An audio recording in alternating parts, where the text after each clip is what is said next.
Part 9, The Unified Frontier, Orbital Data Centers and Space-Based AI, 2025-2026. Chapter 81. The SpaceX XAI Mega Merger, $1 trillion and a Single Vision. The whiteboard had been there for 3 days. It stood in the corner of the conference room at SpaceX's Hawthorne headquarters with the particular authority of a whiteboard that has not been erased, covered in a dense, layered geology of diagrams and numbers and abbreviated notations that meant different things to different people in the room, and that only one person in the room had written entirely himself, in the compressed, non-linear shorthand of a mind that moved faster than markers dried. The diagrams showed orbital inclinations, server rack thermal management at vacuum, Starlink constellation topology, Grok inference latency at various node configurations, and somewhere in the lower right corner, circled twice in red and connected by an arrow to a number that had 12 zeros in it, a single word: convergence.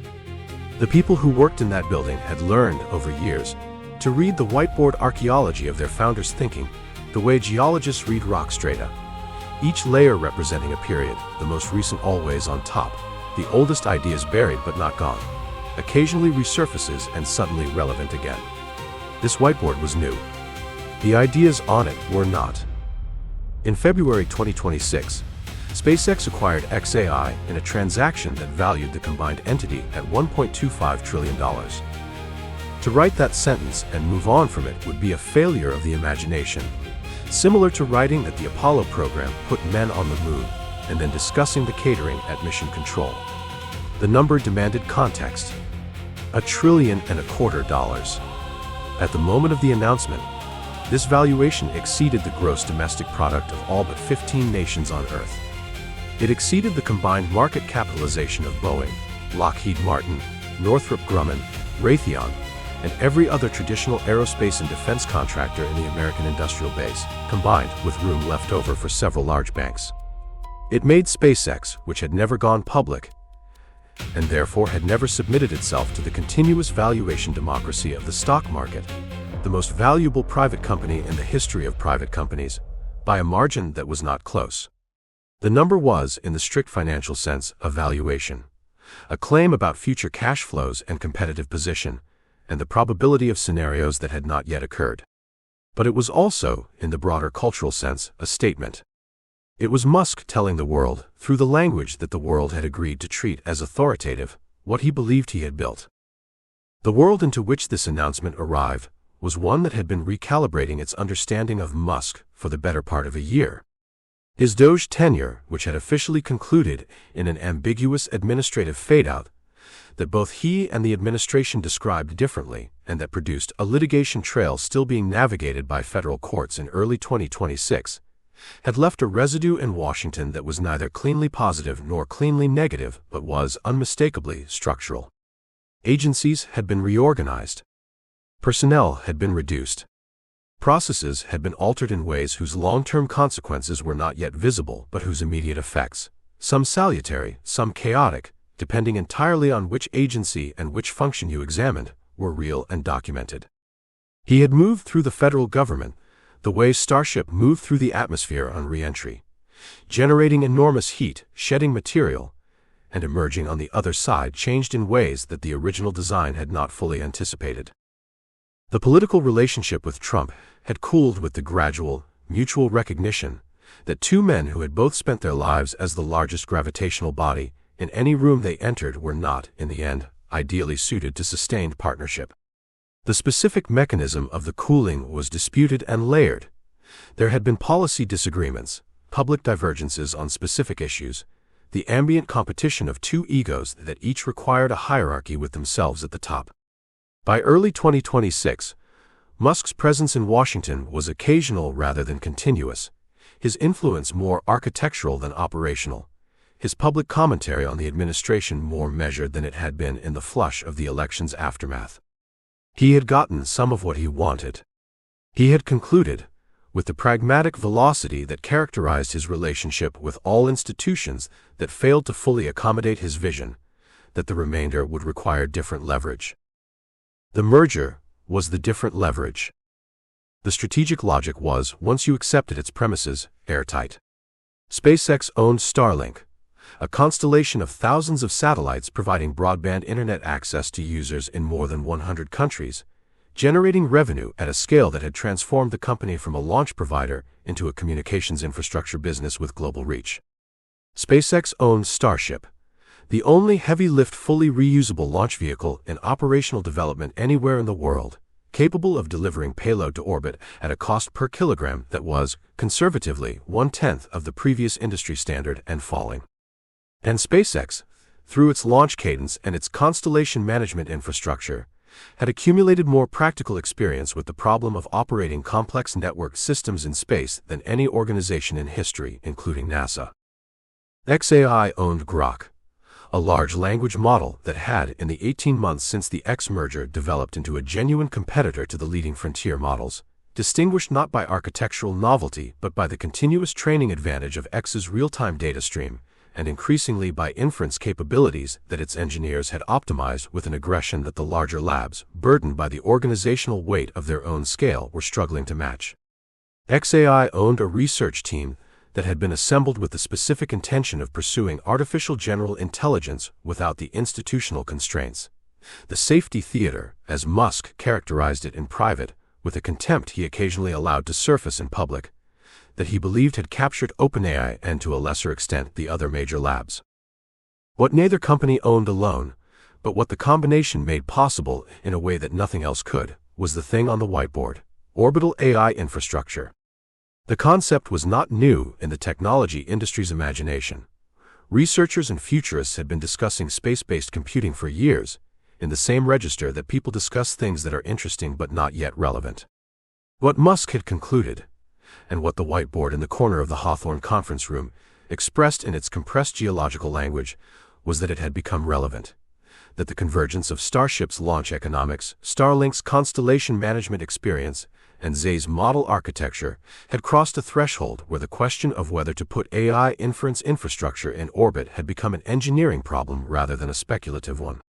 You could now, with the assets the combined company controlled, begin to build a computing network that operated above the atmosphere, that was powered by solar at efficiencies unavailable on the ground, that was cooled by the radiative sink of space, that was physically inaccessible to the regulatory jurisdictions of any individual nation-state, and that was connected to the surface by a broadband constellation whose capacity you also controlled. The antitrust implications of this vision were, to anyone who worked through them carefully, staggering. And working through them carefully was precisely what the Department of Justice's Antitrust Division, the FTC, the European Commission's Competition Authority, and the competition regulators of 11 additional countries were doing simultaneously in the weeks following the merger announcement. This was the core conflict. Not a single opponent, but a global juridical encirclement, the accumulated weight of regulatory frameworks that had been built across decades to prevent the concentration of economic power, and that were now being asked to evaluate a concentration for which they had no adequate precedent. The standard antitrust analysis asked whether a merger would harm competition in a defined market. The SpaceX xAI combination operated across markets: launch, internet infrastructure, artificial intelligence, social media, data, that were defined differently by different regulators, and that bled into each other in ways that made the standard analysis feel like trying to describe a hurricane with the vocabulary developed for rain. Musk engaged with this the way he engaged with all regulatory resistance, not by seeking accommodation but by accelerating past it. He announced the merger and simultaneously announced the first contracts under the combined entity's Orbital AI Infrastructure Initiative, agreements with 3 sovereign governments, none of them in the European Union or subject to robust American regulatory oversight, for dedicated orbital computing capacity to be delivered via Starship by the end of 2027. He was not waiting for clearance. He was creating facts. By the time the regulators had agreed on what questions to ask, the factories would be building the hardware. The revealing action came during a press conference following the merger announcement, an event that was itself unusual, since Musk had largely abandoned the traditional press conference format in favor of X posts and occasional long-form conversations with selected interlocutors. He had agreed to take questions for 30 minutes, and the questions from the assembled financial and technology press were, predictably, focused on valuation methodology and regulatory risk. He answered them with the clipped patience of a man who regarded the questions as a genre requirement rather than a genuine inquiry. And then a reporter from a European outlet asked him something different. She asked whether he was concerned that placing AI inference infrastructure beyond the jurisdictional reach of democratic governments represented a threat to democratic accountability over artificial intelligence development. He looked at her for a moment with an expression that the cameras caught, and that people replayed and analyzed at length, not hostile, not contemptuous, but genuinely curious, as though the question had come from a premise so foreign to his own that he was taking a moment to locate it on his internal map. Then he said that he thought the question contained an assumption that he rejected, which was that democratic governments, as currently constituted and operated, were the appropriate stewards of decisions about the trajectory of artificial general intelligence. He said that democratic governments were, in his observation, optimized for short electoral cycles, and therefore structurally incapable of making decisions whose consequences played out over decades. He said that the question of who should govern transformative technology was the most important question of the century, and that his answer, which he offered without apology, was that it should be governed by the people building it, who had the deepest understanding of what it was and what it could become, and that those people should be accountable to the future they were creating rather than to the political constituencies of the present. It was the most explicit statement he had made, in a public forum, of a political philosophy that his critics had been inferring from his actions for years. The room was very quiet for a moment after he said it. Then several people began typing simultaneously. Gwynne Shotwell had known this merger was coming for longer than almost anyone outside Musk's immediate circle. She had been involved in the preliminary financial modeling, the legal structure conversations, the quiet outreach to the sovereign government clients whose contracts would serve as the merger's opening argument. And she had, in those months of preparation, arrived at a position on the combined entity that was characteristically her own. She believed in the engineering vision completely, and was watching the political vision with the careful attention of someone who understood that the two were now inseparable in ways they had never been before. Her relationship with Musk had survived, over 20-plus years, a sequence of moments that would have ended most professional partnerships. The early years when SpaceX had 3 failures and nearly a 4th, the Tesla crisis years, the Twitter acquisition and its immediate chaos, the Doge period when his public profile generated customer relations problems she had to manage with the diplomatic reserves of a small State Department. Each time she had remained, not from inertia or from the financial incentives that were by now extraordinary, but from a judgment she renewed continuously that the work was real, and that the alternative, a version of SpaceX run by someone without his specific combination of gifts, would produce less. She had always been able to separate her assessment of what he was building from her assessment of how he was behaving. This was her great professional skill, and increasingly her great professional challenge. The orbital AI infrastructure project was, in her evaluation, the most technically ambitious thing SpaceX had attempted since the first Starship flights, and Starship had worked. She had learned, over 2 decades, not to bet against him on the engineering. On the politics, she made no predictions. She had also learned that the merger closed on a Tuesday in February 2026, and by Thursday, the first orbital server hardware specifications had been posted to the combined company's internal development platform, accessible to engineers across what had been, 72 hours earlier, 4 separate corporate entities. The speed was the message. The message was that the deliberation was over, and the building had begun, and that whatever legal challenges were accumulating in whatever jurisdictions were watching, the hardware did not know about them and would not wait. Somewhere in Brussels, in a building whose architecture expressed the particular solemnity of institutions that believed in their own permanence, a competition lawyer opened a document that was 300 pages long and represented 6 months of multinational regulatory coordination, and began to read a cover memo that started with the words, "The situation is without precedent." She had written those words herself. She had also written, in the margin of her own draft, a question she had not included in the final version, and if precedent is the only tool we have, what then? The document would be filed within the week. By then, the first orbital server components would already be on a ship to Boca Chica. Chapter 82. Orbital Data Centers. The Case for Computing in the Void. The servers were running hot. Not metaphorically, physically, measurably, dangerously hot, in the way that the most power-dense computing hardware ever manufactured ran hot when you stacked enough of it in proximity and asked it to perform the inference calculations required to serve hundreds of millions of simultaneous queries to a frontier AI model.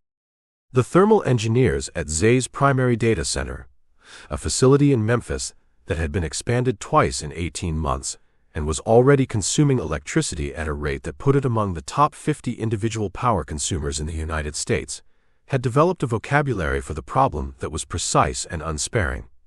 They were, in their own internal documentation, approaching the limits of what terrestrial cooling infrastructure could accomplish without capital expenditure that would, at the rate of model scaling they were being asked to sustain, consume the combined GDP of several small nations within a decade. The cooling systems themselves, the chillers, the cooling towers, the fluid distribution networks that moved heat from the chips to the air, consumed nearly 40% of the facility's total power draw. They were spending almost as much energy managing the consequences of computation as they were spending on the computation itself. Musk visited Memphis on a Tuesday in March 2026, 6 weeks after the SpaceX XAI merger closed, and walked the server floor with the particular attention he brought to physical systems, stopping, crouching occasionally to look at cable routing or airflow baffles, asking questions that the facility engineers recognized as the questions of someone who had already worked through the first principles and was now checking whether reality matched his model. He paused for a long time in front of one of the cooling distribution manifolds, an industrial sculpture of pipes and valves and sensors that represented the state-of-the-art in terrestrial data center thermal management, and said nothing. The engineers with him had learned not to fill his silences. After perhaps 2 minutes he straightened, looked at the manifold with an expression that mixed genuine respect with something that was recognizably dissatisfaction, and said, "We're fighting physics with more physics." He meant it as a diagnosis. Everyone present understood it as a verdict. The data center energy crisis of the mid-2020s was not a secret. It was, by 2026, one of the most actively discussed infrastructure challenges in both the technology industry and the energy policy community, a problem that had graduated from the trade press to the general consciousness with the speed that problems achieve when they begin affecting utility rates and grid reliability in ways that ordinary people could measure on their electricity bills.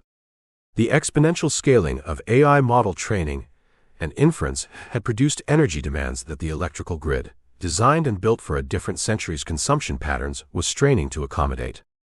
In Virginia's data center corridor, in the suburbs of Dublin, in the industrial zones of Singapore, utilities were telling hyperscale customers that new capacity connections would require multi-year waiting periods. In several U.S. states, grid operators had begun issuing public warnings about the strain that planned data center expansions would place on summer peak demand. The International Energy Agency had published reports projecting that data centers could account for a significant and growing share of global electricity consumption within 5 years, with AI infrastructure as the primary driver. The responses being proposed were, in the main, terrestrial: new nuclear capacity, expanded renewable generation, more efficient chip architectures, better cooling technologies, aggressive investment in grid modernization. These were serious responses pursued by serious people, and Musk was aware of them in the way that he was aware of all incumbent solutions to problems he had decided to approach differently, with a mixture of genuine respect for the engineering and structural skepticism about whether iterating on the existing paradigm could achieve the order of magnitude improvement he regarded as the only interesting target. His alternative was the whiteboard. The physics of space as a computing environment had been available in the engineering literature for decades. Researchers had noted the theoretical advantages as early as the 1990s in papers that read to their contemporaries as interesting speculation, and that Musk had been reading according to people who knew his intellectual habits since roughly 2023. The advantages were, once stated, almost obvious in retrospect, which was the quality that Musk's best ideas consistently had: the feeling after he explained them that the surprise was not the idea but the delay. In low Earth orbit, the thermal environment offered a radiative sink at approximately 3 degrees Kelvin, the temperature of deep space, available as a heat dump without any active cooling infrastructure beyond the radiative surfaces of the spacecraft itself. A server rack that on Earth required chillers consuming 40% of its power budget could, in principle, reject its waste heat passively, through radiation, at a fraction of that energy cost.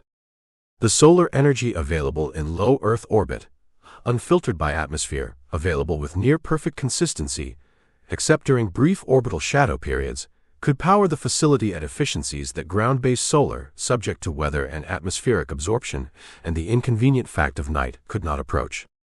And the vacuum itself, which ground-based engineers spent enormous effort and expense simulating for specific applications, was simply the ambient condition, free, unlimited, and permanent. The counterarguments were real, and Musk knew them as well as his critics did. Launch costs, even at Starship's dramatically reduced economics, still made the capital cost of orbiting server hardware orders of magnitude higher than the equivalent terrestrial installation. Latency, the irreducible physical delay imposed by the speed of light over the distances involved in orbital communication, created constraints for applications requiring real-time response that no engineering could eliminate, only manage. Maintenance and hardware replacement, routine operations in a ground facility, became extraordinarily complex in orbit, requiring either very high initial reliability standards or the development of on-orbit servicing capabilities that did not yet exist at commercial scale. Radiation exposure degraded semiconductor performance over time in ways that terrestrial facilities never had to consider. The regulatory environment for orbital infrastructure, while less developed than the terrestrial equivalent, was evolving in directions whose final form was unpredictable. These were serious objections. Musk's response to each of them was characteristically asymmetric. He acknowledged the near-term validity of every constraint while disputing its permanent character. Launch costs would continue to fall as Starship's flight rate increased and manufacturing scaled. Latency was a real constraint for some applications and irrelevant for others, and the applications where it was irrelevant, training runs, batch inference, model storage, and versioning, were among the most computationally intensive. Maintenance would be addressed by designing for orbital serviceability from the beginning, a design constraint that produced better hardware regardless of environment. Radiation hardening was a solved problem in the defense and scientific satellite industries. Applying it to commercial computing was an engineering challenge, not a fundamental barrier. And regulation, in the orbital environment, was, as he had noted in the Brussels press conference, a developing rather than an established framework, which meant the opportunity to participate in its formation rather than simply comply with its inheritance. The core conflict of the Orbital Data Center initiative was not at its root engineering. It was credibility, the specific problem of being so far outside the existing frame of reference that the question of whether you were a visionary or a fantasist could not be resolved by the methods normally available for making that distinction. Musk had been here before. He had proposed reusable orbital rockets and been told the economics were impossible. He had proposed mass-market electric vehicles and been told consumer demand didn't exist. He had proposed implantable brain-computer interfaces and been told the regulatory path was impassable. In each case, the people telling him these things were not wrong about the specific obstacles. They were wrong about his ability to resolve them, which was a different kind of wrongness, one that required a track record to defeat rather than an argument. By 2026, he had the track record. The credibility problem was therefore smaller than it had been during any previous cycle of the same argument, but it was not gone. It had simply mutated from "this is impossible" to "the timeline is fantasy," a more defensible position, and for those who held it, a more frustrating one to argue against, because he had a documented history of making timelines that were fantasy become timelines that were history.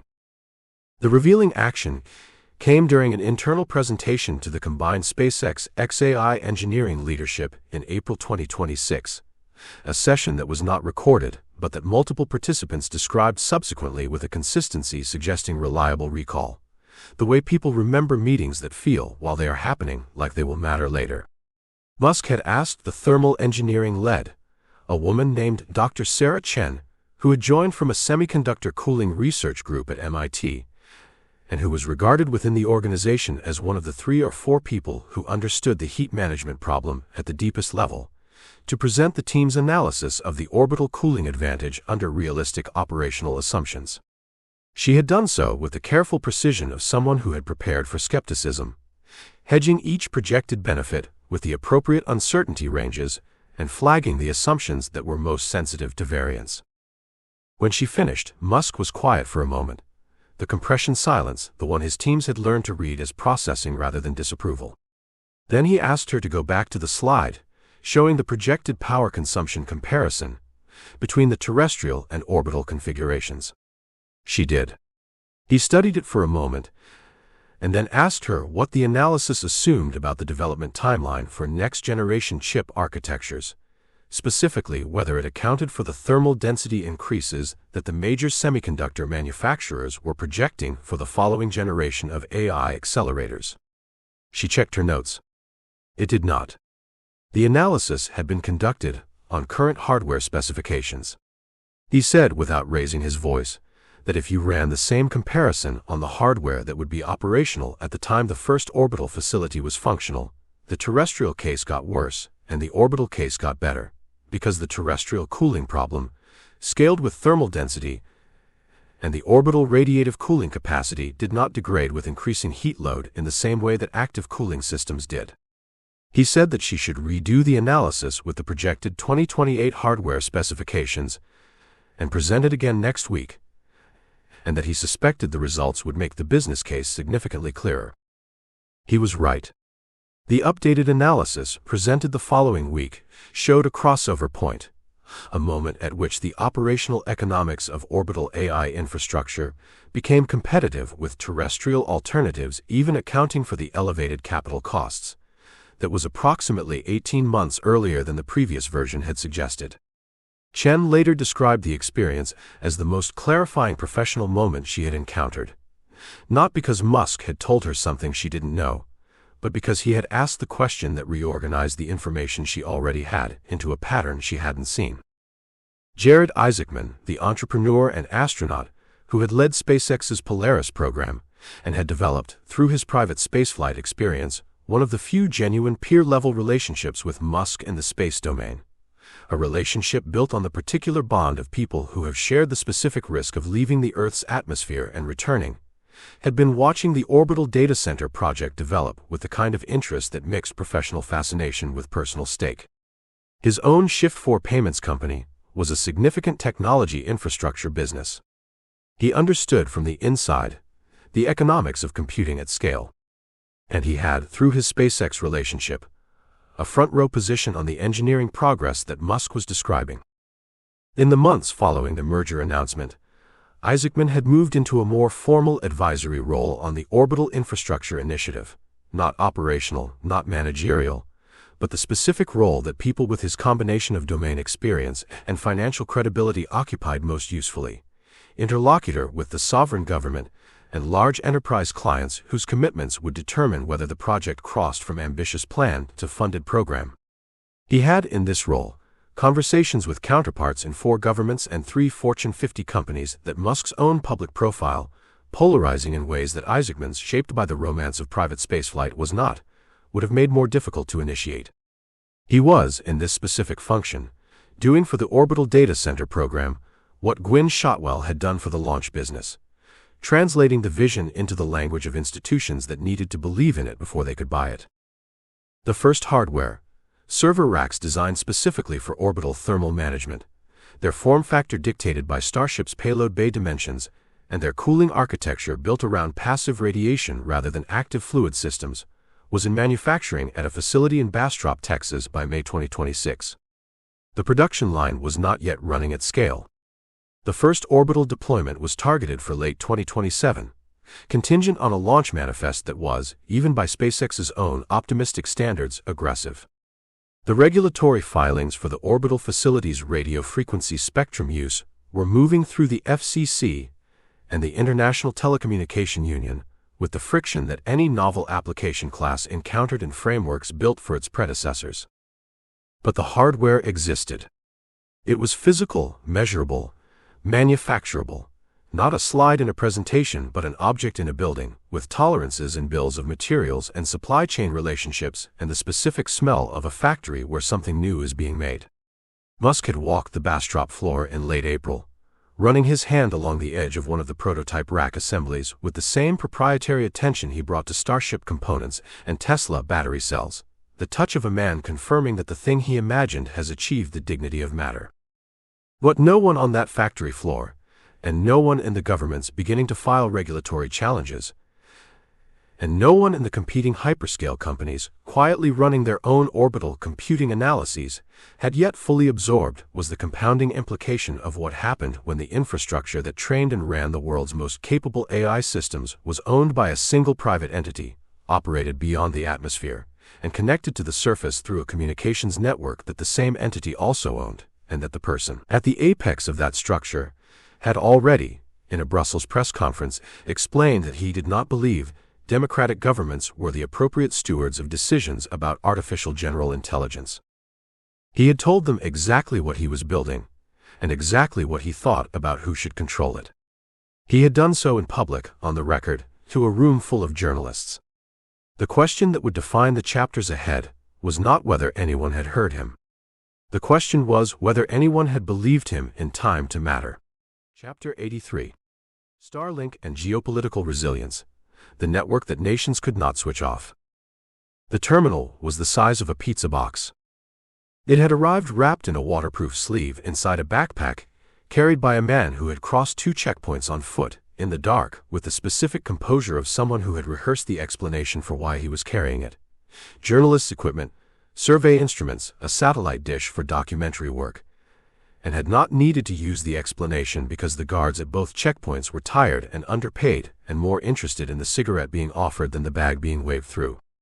He set it up on the roof of a 3-story building in a city whose name the people who later documented this account agreed not to publish, oriented the flat panel toward the sky with the practiced efficiency of someone who had done it a dozen times, and waited the 90 seconds it took for the terminal to acquire signal from the constellation passing overhead at 17,000 miles per hour. When the connection indicator turned green, he opened a laptop and began uploading video files that the government of his country had spent 3 weeks trying to prevent anyone from seeing.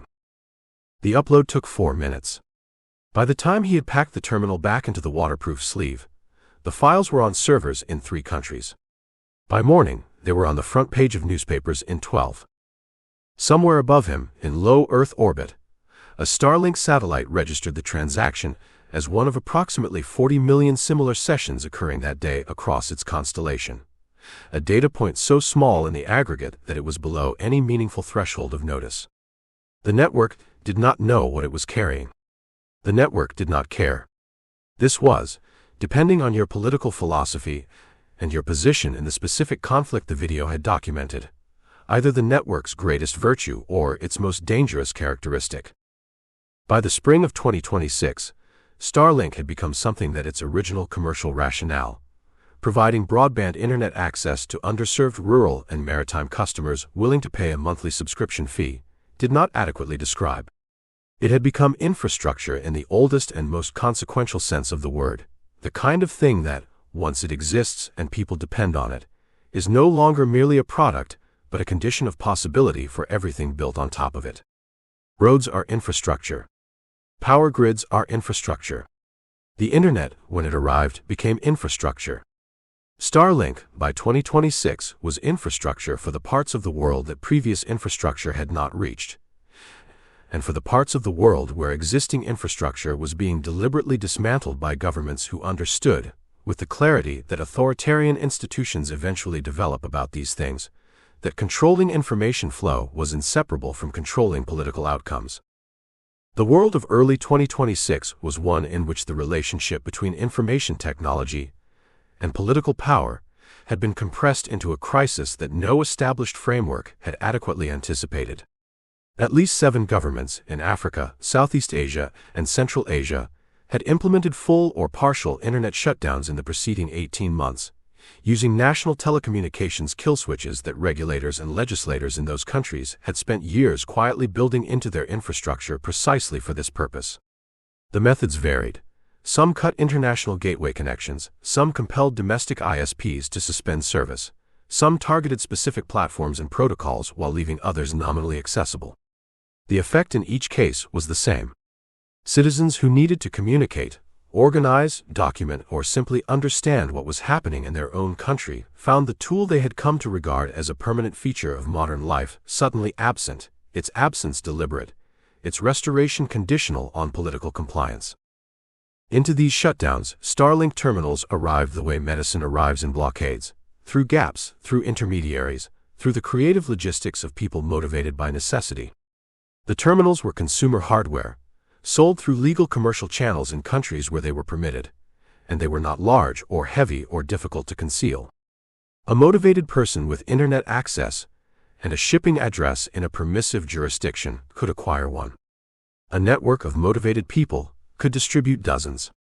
The satellite constellation overhead, operating under licenses from the United States and a handful of other permissive jurisdictions, physically inaccessible to the governments whose shutdowns it circumvented, continued to provide service regardless of what happened on the ground below it, because the ground was not where the network lived. Musk was aware of this dynamic, had been aware of it since Ukraine, where Starlink terminals had arrived in the earliest days of the Russian invasion in 2022, and had become, with remarkable speed, critical infrastructure for both civilian communication and military coordination. The Ukraine experience had established a template and also a complication. The template was that Starlink could function as a lifeline for populations cut off from conventional connectivity by external force or internal repression. The complication was that Musk controlled the service, which meant that decisions about where it operated, under what constraints, and subject to whose oversight were ultimately his decisions. A concentration of consequential authority in a private individual that the Ukraine experience had illustrated with uncomfortable clarity when he had, in the fall of 2022, declined to extend Starlink coverage to support a Ukrainian military operation near Crimea, a decision he later explained in terms of nuclear escalation risk, but that had demonstrated, unmistakably, that the network's availability was not a law of nature, but a policy choice made in a specific office by a specific person. This was the core conflict of the 2026 Starlink chapter, and it was a conflict that no purely technical solution could resolve, because it was not a technical problem. The question was governance, the ancient political question of who gets to decide, dressed in the novel clothing of satellite internet policy. When Starlink provided connectivity to a population whose government was trying to silence it, was that an act of humanitarian communication support, or an act of foreign interference in a sovereign nation's internal affairs? The answer depended entirely on which sovereign nation you asked, which population you considered, and which political philosophy you brought to the question of whether governments had the right to control their citizens' access to information. Musk had an answer to this question. It was consistent with his broader worldview, that information access was a fundamental condition of human freedom, that governments that tried to shut it off were doing something categorically different from governments that merely regulated it, and that a network capable of circumventing shutdowns should, as a general matter, do so. The conflict materialized in its sharpest form in the spring of 2026, when the government of a country that was simultaneously a significant Starlink commercial customer and the site of a violent crackdown on political opposition formally demanded that SpaceX suspend residential Starlink service within its borders pending a national security review. The demand arrived through diplomatic channels, addressed to SpaceX's Government Affairs Office, and was accompanied by a legal opinion from the country's telecommunications regulator asserting that Starlink's operation within its jurisdiction without specific national approval constituted a violation of its sovereign communications law. It also arrived at a moment when Starlink terminals were, by all available evidence, the primary means by which journalists and opposition figures inside the country were communicating with the outside world and uploading the documentation of events that the government was trying to prevent from being documented. The decision that landed on Musk's desk, or more precisely, the decision that he made before it fully landed, because the rhythm of his engagement with these situations was to move faster than the formal process, was not a legal question, though there were lawyers in the room when he addressed it. It was a values question, and he treated it as one. He authorized a limited service restriction in the country's major urban centers, citing the terms of the existing commercial license and the specific jurisdictional exposure of those service nodes, while maintaining connectivity in rural and border regions where the license terms were less clearly engaged and where the human rights documentation was occurring. He did not announce this decision publicly. He did not explain it.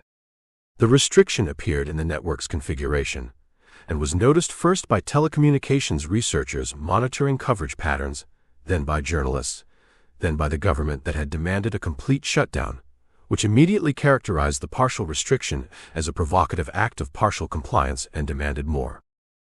The keyhole moment, the action that opened onto the interior of his thinking with the particular precision that single decisions sometimes achieve, came not in the restriction itself, but in a subsequent exchange, partially reconstructed from accounts of people present, in which a senior member of his government affairs team pointed out that the partial restriction satisfied neither the demanding government nor the human rights organizations monitoring the situation, and asked him what strategic objective the middle position actually served.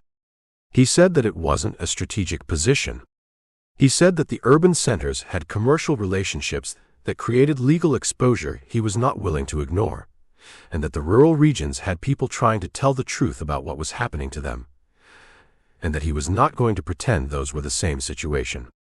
He said that the people who wanted him to make a single unified policy that applied the same rule everywhere were asking him to make a decision that was simpler to explain and worse in its effects, and that he was uninterested in decisions optimized for explanation. He said this without visible agitation, in the flat tone he used for statements he regarded as self-evident.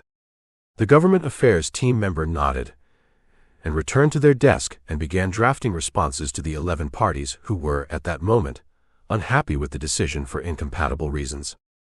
Gwynne Shotwell managed the commercial consequences of this pattern with the professionalism that had defined her relationship to Musk's more politically charged decisions for more than 2 decades. But by 2026, the pattern had become something that even her considerable diplomatic capacity was straining to contain. The commercial customer base for Starlink now included governments, militaries, airlines, maritime operators, and tens of millions of individual subscribers across more than 100 countries, a portfolio whose diversity was also a portfolio of conflicting interests, because the governments that paid for enterprise Starlink access and the governments that Starlink's consumer service was circumventing were sometimes the same governments, or allied with each other, or in communication with each other about the problem that a privately operated global satellite network, answerable to its founders' values rather than their regulatory frameworks, represented. She had told him, in one of the direct conversations that defined the productive core of their partnership, that the governance question was not going to resolve itself, and that not having a published policy was becoming in its own way a policy, one that was being written by the pattern of individual decisions rather than by deliberate choice, and that the pattern, when journalists and regulators assembled it, did not necessarily cohere into the image he would choose if he were choosing deliberately. He had listened to this with the attention he gave to operational concerns raised by people he trusted, which was more sustained attention than he gave to most things. He had not disagreed with her analysis.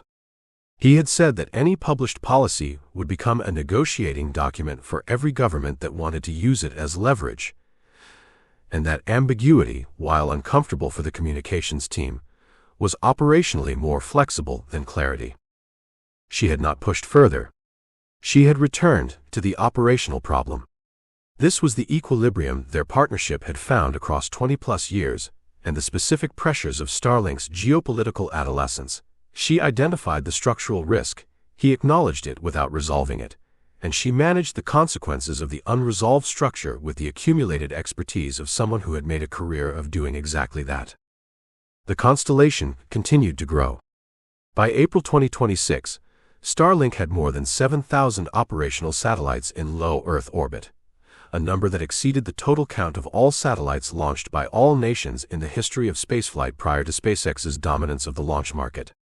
Each new shell of satellites added capacity and coverage, extended service to latitudes and regions previously underserved, and compressed the number of places on Earth where a determined person with a terminal and a clear view of the sky could not get online. The engineers who managed the constellation spoke about this in technical terms: coverage percentages, link budgets, handoff protocols. The human rights researchers who documented its use in shutdown environments spoke about it in different terms. Musk, asked about it in an interview in March 2026, said something that was characteristically direct and characteristically incomplete: that the goal had always been to connect everyone, that everyone meant everyone, and that he was not interested in a version of everyone that had exceptions built in for political convenience. What he did not address, what the interview format did not accommodate, and what his own thinking, as best anyone close to him could reconstruct it, had not fully resolved, was the downstream consequence of a world in which the connective tissue of global communication was privately owned, privately governed, and subject to the values of a single individual whose relationship with democratic accountability had been, as he himself had explained in Brussels, one of principled distance.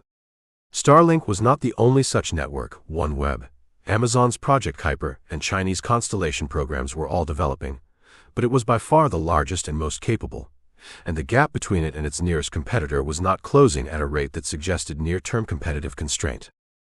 The pizza box terminal on the rooftop had done its work. The video files were in newspapers in 12 countries. The man who had carried it across 2 checkpoints in the dark was, by morning, 2 borders away.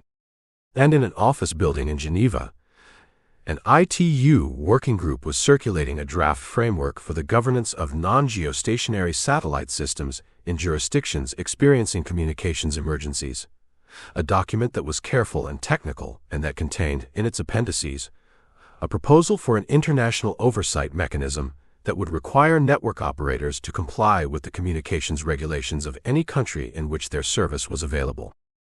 The document had been in circulation for 3 months. SpaceX's legal team had read it. They had flagged it. They had not yet decided what to do about it, because the person who made that decision had not yet decided whether the document represented a negotiation or a provocation, and the distinction in his calculus determined everything that followed. Chapter 84. Grok 3.0, third place and the distance it revealed. The benchmark sheet landed in his inbox at 2:17 in the morning. Musk read it on his phone, standing in a kitchen that belonged to one of his several residences, in the particular silence of a house where children were asleep and staff had gone, and the ambient noise of his public life had temporarily receded to the distance at which it was possible to hear himself think.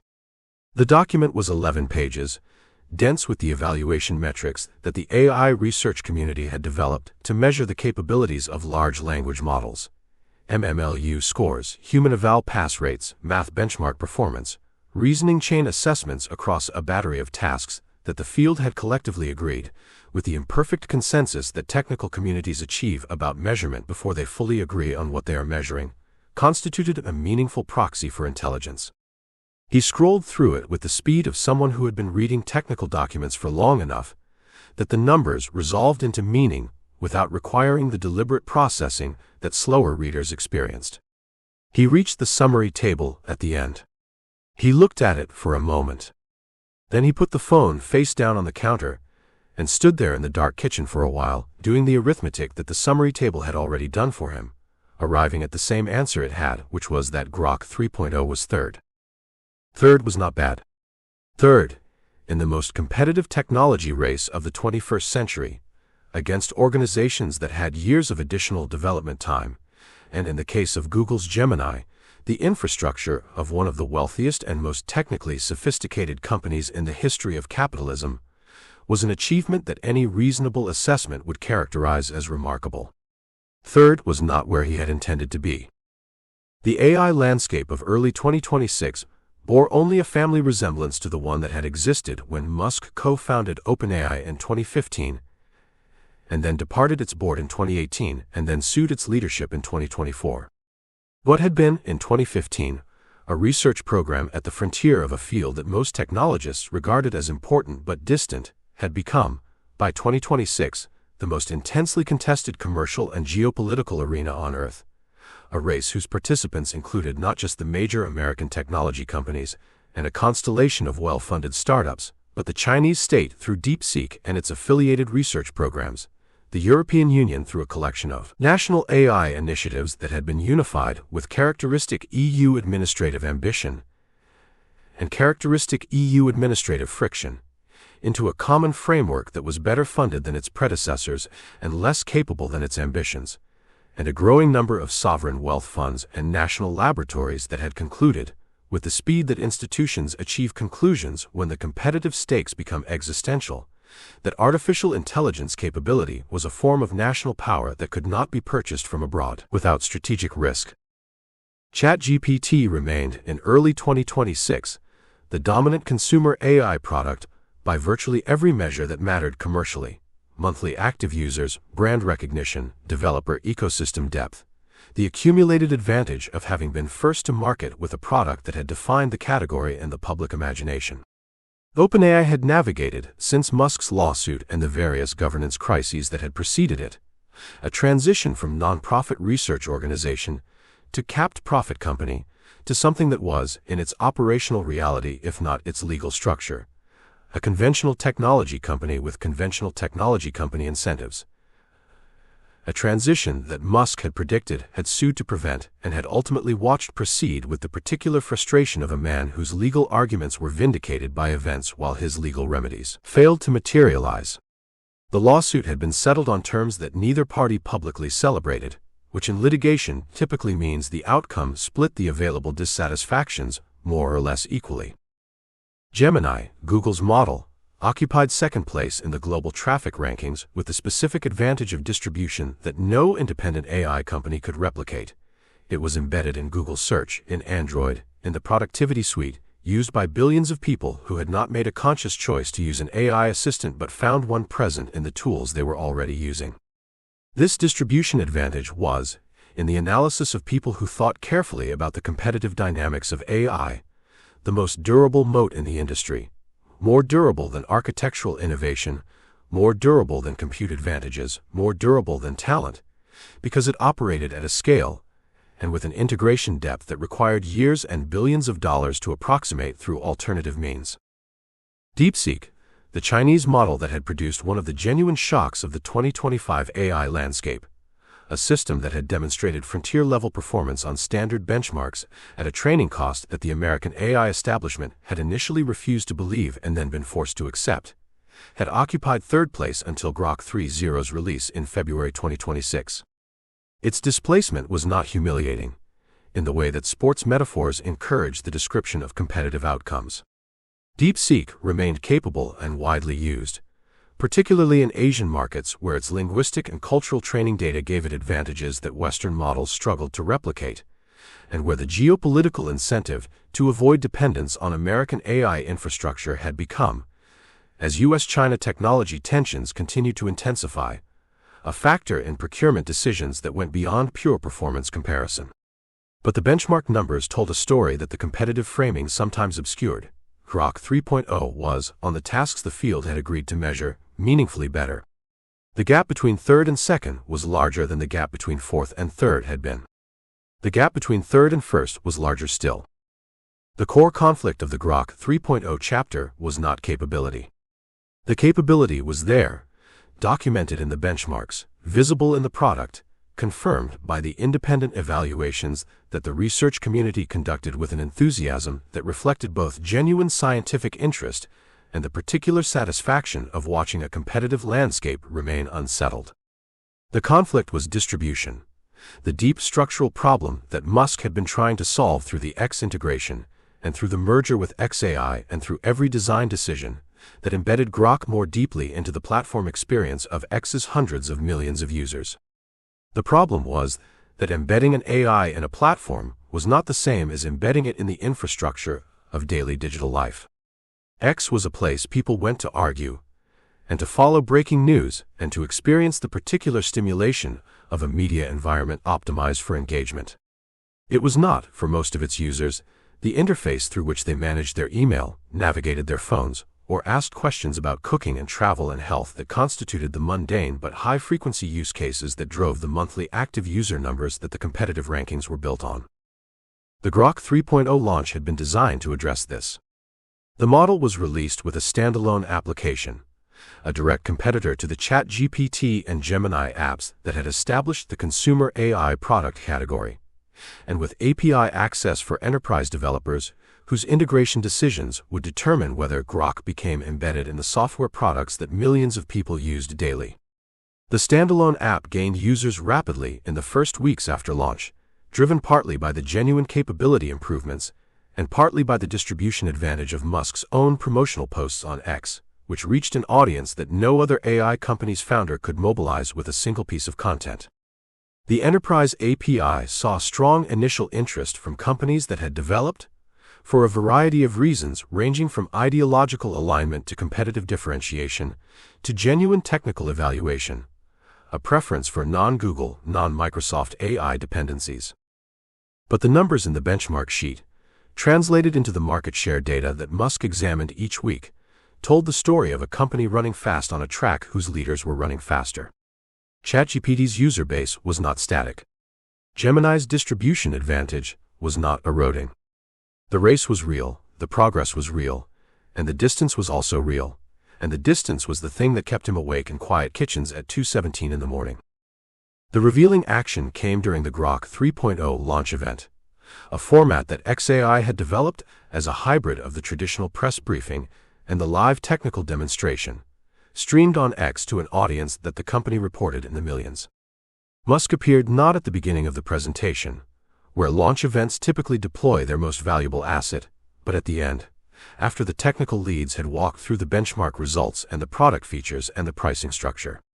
He came on to take questions from X users submitted through the platform, a format that gave him the ability to select which questions to answer while maintaining the appearance of unfiltered engagement.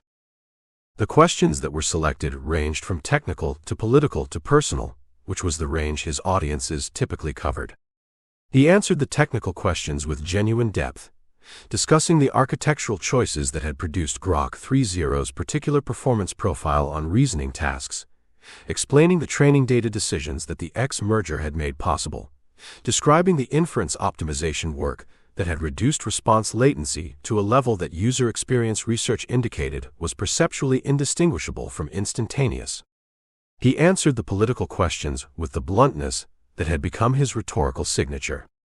And then a question appeared on screen that he had either selected deliberately or allowed through because it said something he wanted to address. It asked simply why Grok wasn't number one. He was quiet for a moment, the compression silence. Then he said that it wasn't number one yet, and that the yet was doing more work in that sentence than the not. He said that ChatGPT had a 4-year head start, and Google had a distribution infrastructure that was the accumulated product of 25 years of building the Internet's default interface, and that XAI had been a company for less than 3 years. He said that the trajectory mattered more than the position, and that the trajectory of Grok's improvement relative to its competitors was, in the data he looked at every week, more favorable to XAI than the current rankings suggested. He said that he had been in third place before, in electric vehicles, in orbital launch, in brain-computer interfaces, and that third place in industries undergoing rapid change was a position from which the view ahead was more interesting than the view behind. He said all of this without visible defensiveness, in the tone of a man stating facts he found motivating rather than feelings he was managing. The audience on X, watching a live stream of a product launch for an AI chatbot that had just been confirmed as the third most popular in the world, responded with the particular enthusiasm that his directness reliably produced, not because the argument was flawless, but because it was his, unmediated, offered without the buffering of communications professionals, in the style that his supporters experienced as authenticity and his critics experienced as performance, and that was, in its actual nature, some irreducible compound of both. Igor Babushkin, whose role in the XAI research organization had evolved since the SpaceX merger into something that combined technical leadership with the institutional continuity that fast-growing organizations required from their founding scientists, had spent the months before the Grok 3.0 launch in the particular focused intensity that preceded a major model release. The final training runs, the red teaming evaluations, the internal benchmarking against competitor models that the team conducted with the competitive seriousness of athletes reviewing game film. His relationship with Musk had deepened through this period, in the specific way that working relationships deepen when both parties are under sustained pressure toward a shared goal, Not warmer necessarily, but more calibrated, the communication more efficient, the implicit understanding of what each person needed from the other more precise. Babushkin had pushed, in the final months of Grok 3.0's development, for a capability emphasis that reflected his own research convictions, a prioritization of multi-step reasoning, and mathematical problem-solving over the conversational fluency that consumer product teams typically weighted most heavily in their evaluations. His argument was that the reasoning capability was the more durable advantage, harder to replicate through scaling alone, and more defensible against the distribution advantages that OpenAI and Google possessed. Musk had agreed with this framing, with a speed that suggested he had already reached the same conclusion independently, and the final model reflected it, performing more strongly on reasoning benchmarks than its consumer-oriented competitors while showing a smaller advantage on the social, open-ended conversational tasks that drove the highest engagement numbers in daily use. This was a strategic bet, whose outcome was not yet determined. If the AI market continued to evolve in the direction that Babushkin and Musk both believed it would, toward applications requiring complex multi-step reasoning in professional and scientific domains, then Grok 3.0's capability profile positioned it favorably for the next phase. If consumer fluency and distribution continued to dominate the competitive landscape, the bet would prove costly. The benchmark sheet did not contain a measure of which future was coming. By April 2026, Grok's monthly active user count had grown to a number that the company described as exceeding all internal projections without specifying what those projections had been. A communications choice that was technically informative and strategically opaque, in the manner that technology companies manage the gap between their public narrative and their private data. The standalone app was the fastest-growing AI application in the United States by new user acquisition in the first quarter of 2026. The Enterprise API had signed contracts with clients across financial services, legal and biomedical research, domains where the reasoning capability emphasis was most directly relevant. The X integration continued to deepen, with Grok becoming more pervasively embedded in the platform's search, content recommendation, and content creation features in ways that made it, for the platform's most active users, a presence rather than a destination. Third place was becoming more expensive to maintain, in the way that all competitive positions in fast-moving markets became more expensive to maintain as the leaders invested their growing revenues in the infrastructure of their continued leadership.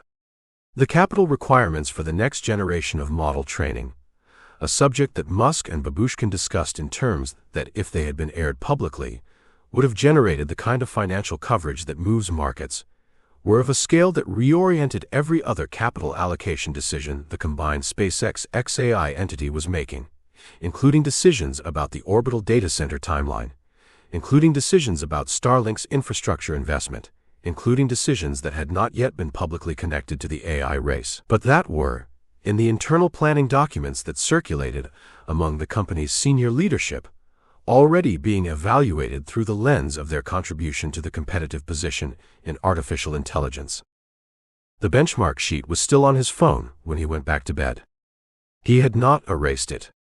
He had flagged it for a 7 a.m. meeting with Babushkin, in which they would discuss what the numbers meant for the architecture decisions of Grok 4.0, a conversation that was already, in both their minds, the more important one, because the competitive landscape that Grok 4.0 would enter was being shaped right now by training runs already underway at OpenAI and Google DeepMind, and what those runs produced would determine not just the market position of the next Grok, but the plausibility of the orbital infrastructure thesis, the viability of the enterprise API strategy, and the answer to a question that neither of them had yet articulated in quite these terms, but that the data in the benchmark sheet was beginning with the slow insistence of accumulating evidence to force into view, whether third place in a race this consequential was a position from which you could win, or merely a position from which you could see very clearly what winning would have looked like.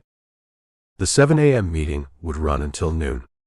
What they decided in it would not be public for months.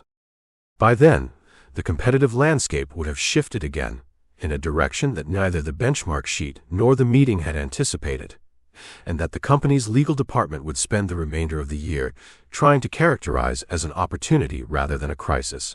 Chapter 85. Neuralink Expansion, 12 Minds, 1 Threshold. The CAD file rendered in 47 seconds. It was a prosthetic wrist joint, a titanium assembly with 17 interlocking components, tolerance requirements measured in microns, the kind of precision engineering object that would have taken a trained designer several hours to produce using conventional input methods, and that Alex, the 8th person in the world to receive the N1 implant, had completed in a single focus session using nothing but the intention to move a cursor and the learned grammar of a software interface he had been practicing with for 6 weeks. He was a mechanical engineer, 34 years old, paralyzed from the chest down in a construction accident 3 years earlier, and he had returned to his profession through a device embedded in his motor cortex, not as a symbolic gesture of recovery but as a practical resumption of skilled work. The file he sent to his collaborator that afternoon was billable.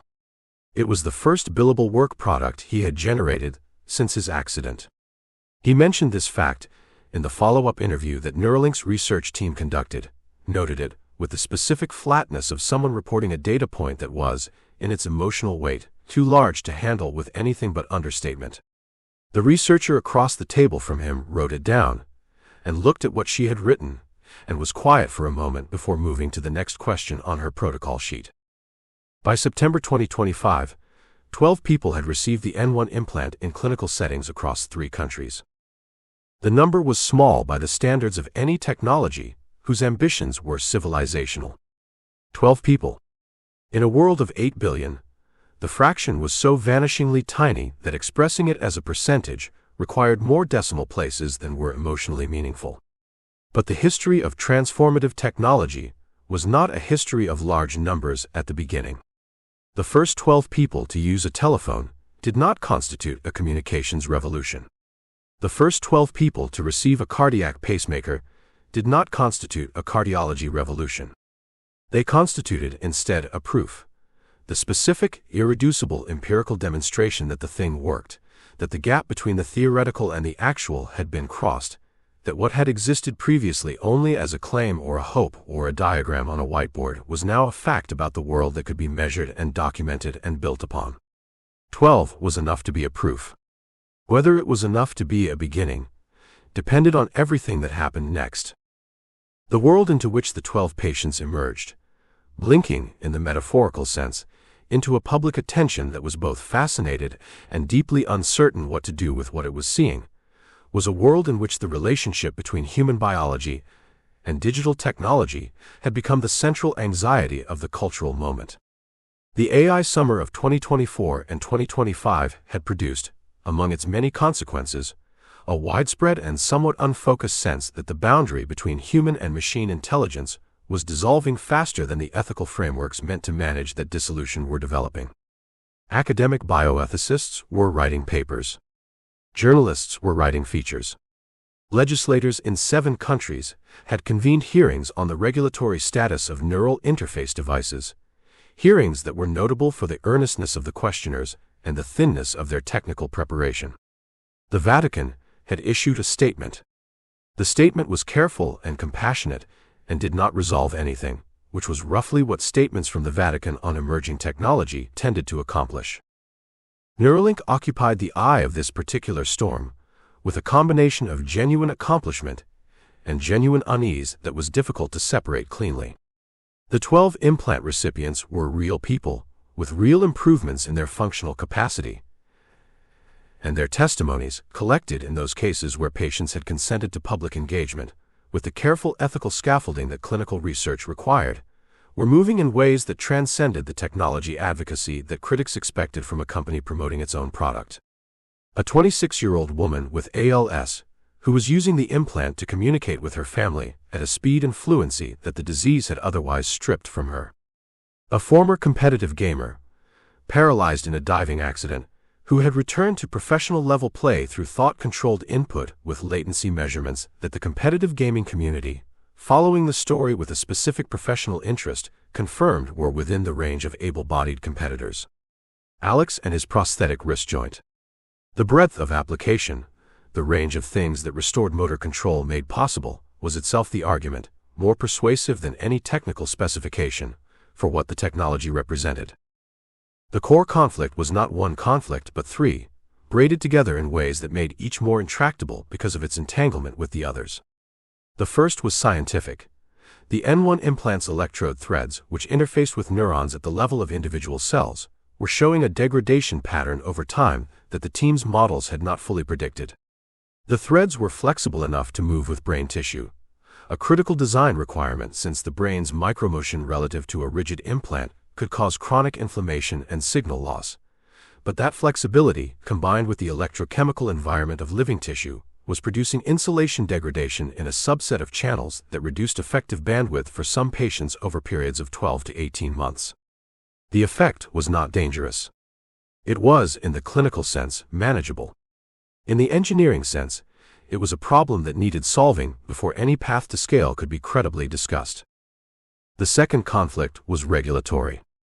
The FDA's expanded access to the PRIME study had been granted with conditions, reporting requirements, adverse event protocols, patient monitoring schedules, that the agency applied with the methodical seriousness that characterized its engagement with first-in-human neural device trials.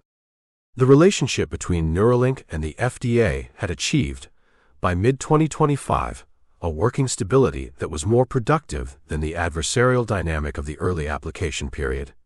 But it was a stability that required constant maintenance, because the company's natural operating tempo, move fast, learn from what breaks, iterate, was in chronic tension with the agency's natural operating tempo, which was designed around the protection of individual patients rather than the acceleration of technological development. Every proposed protocol modification, every request to expand the patient population, every new use case that the team wanted to study formally, required a regulatory engagement cycle that the company's engineers experienced as geological in its pace, and that the FDA experienced as appropriate given that the device was inside people's skulls. The third conflict was the one that lived at the intersection of the first two, and that Musk himself was most directly responsible for creating. The question of what Neuralink actually was, as a company and as a project, had become more rather than less complicated as the SpaceX XAI merger had consolidated his empire into a single corporate structure. The N1 implant was a medical device regulated by the FDA, developed under a clinical research framework that required the separation of commercial and research motives that was foundational to the integrity of the regulatory system. The company that made it was now a subsidiary, or functionally equivalent to a subsidiary, of a corporate entity whose explicit strategic vision involved integrating human neural data with artificial intelligence training pipelines, and whose founder had, in various public statements, described the implant not as a medical device, but as the first step toward a merger of human and machine cognition that would, in its mature form, produce something that was neither. The gap between the regulatory identity of the device and the strategic identity of its maker had always existed.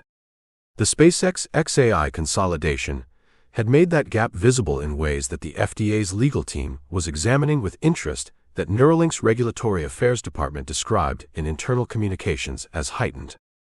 The revealing action came in August 2025 at a Neuralink team meeting that included both the clinical research leadership and the engineering team working on the second-generation implant, the N2, which was in development with a target timeline that the engineering team had set and the regulatory team had quietly noted would require FDA engagement that the engineering timeline did not adequately account for.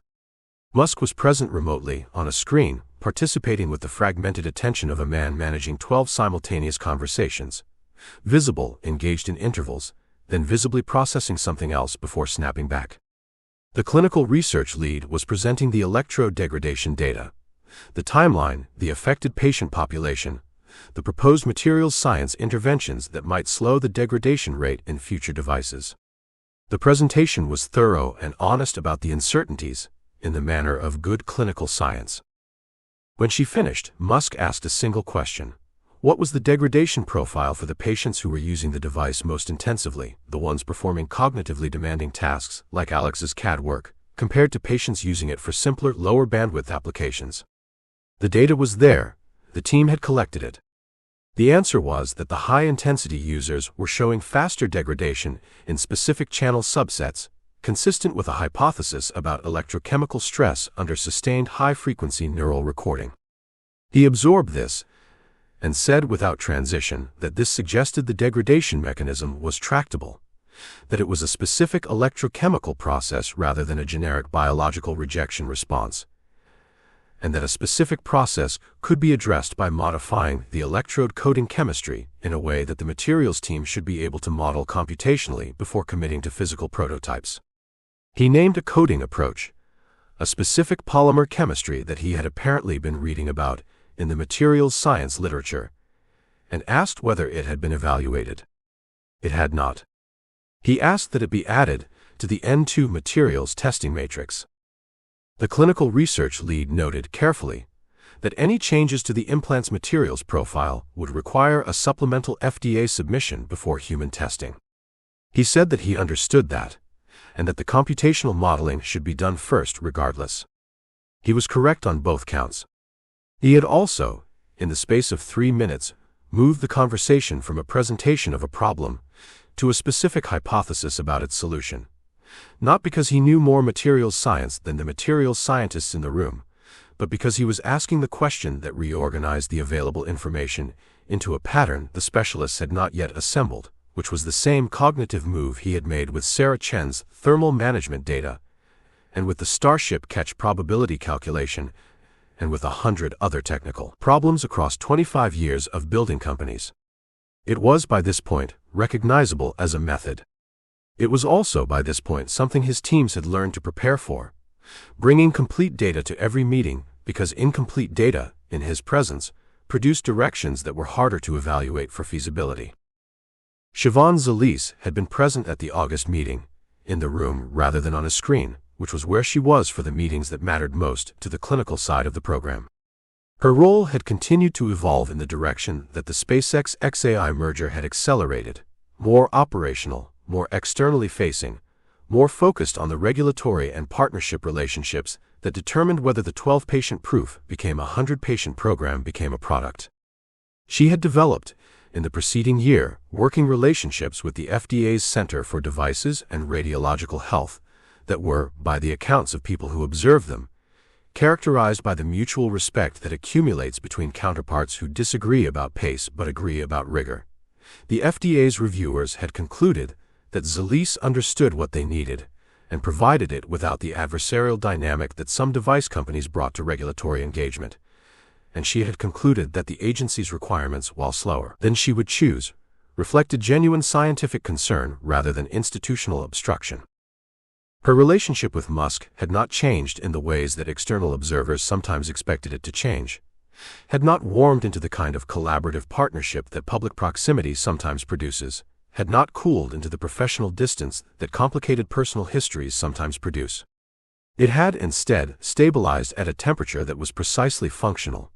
She ran the clinical and regulatory dimensions of a program whose strategic direction he set.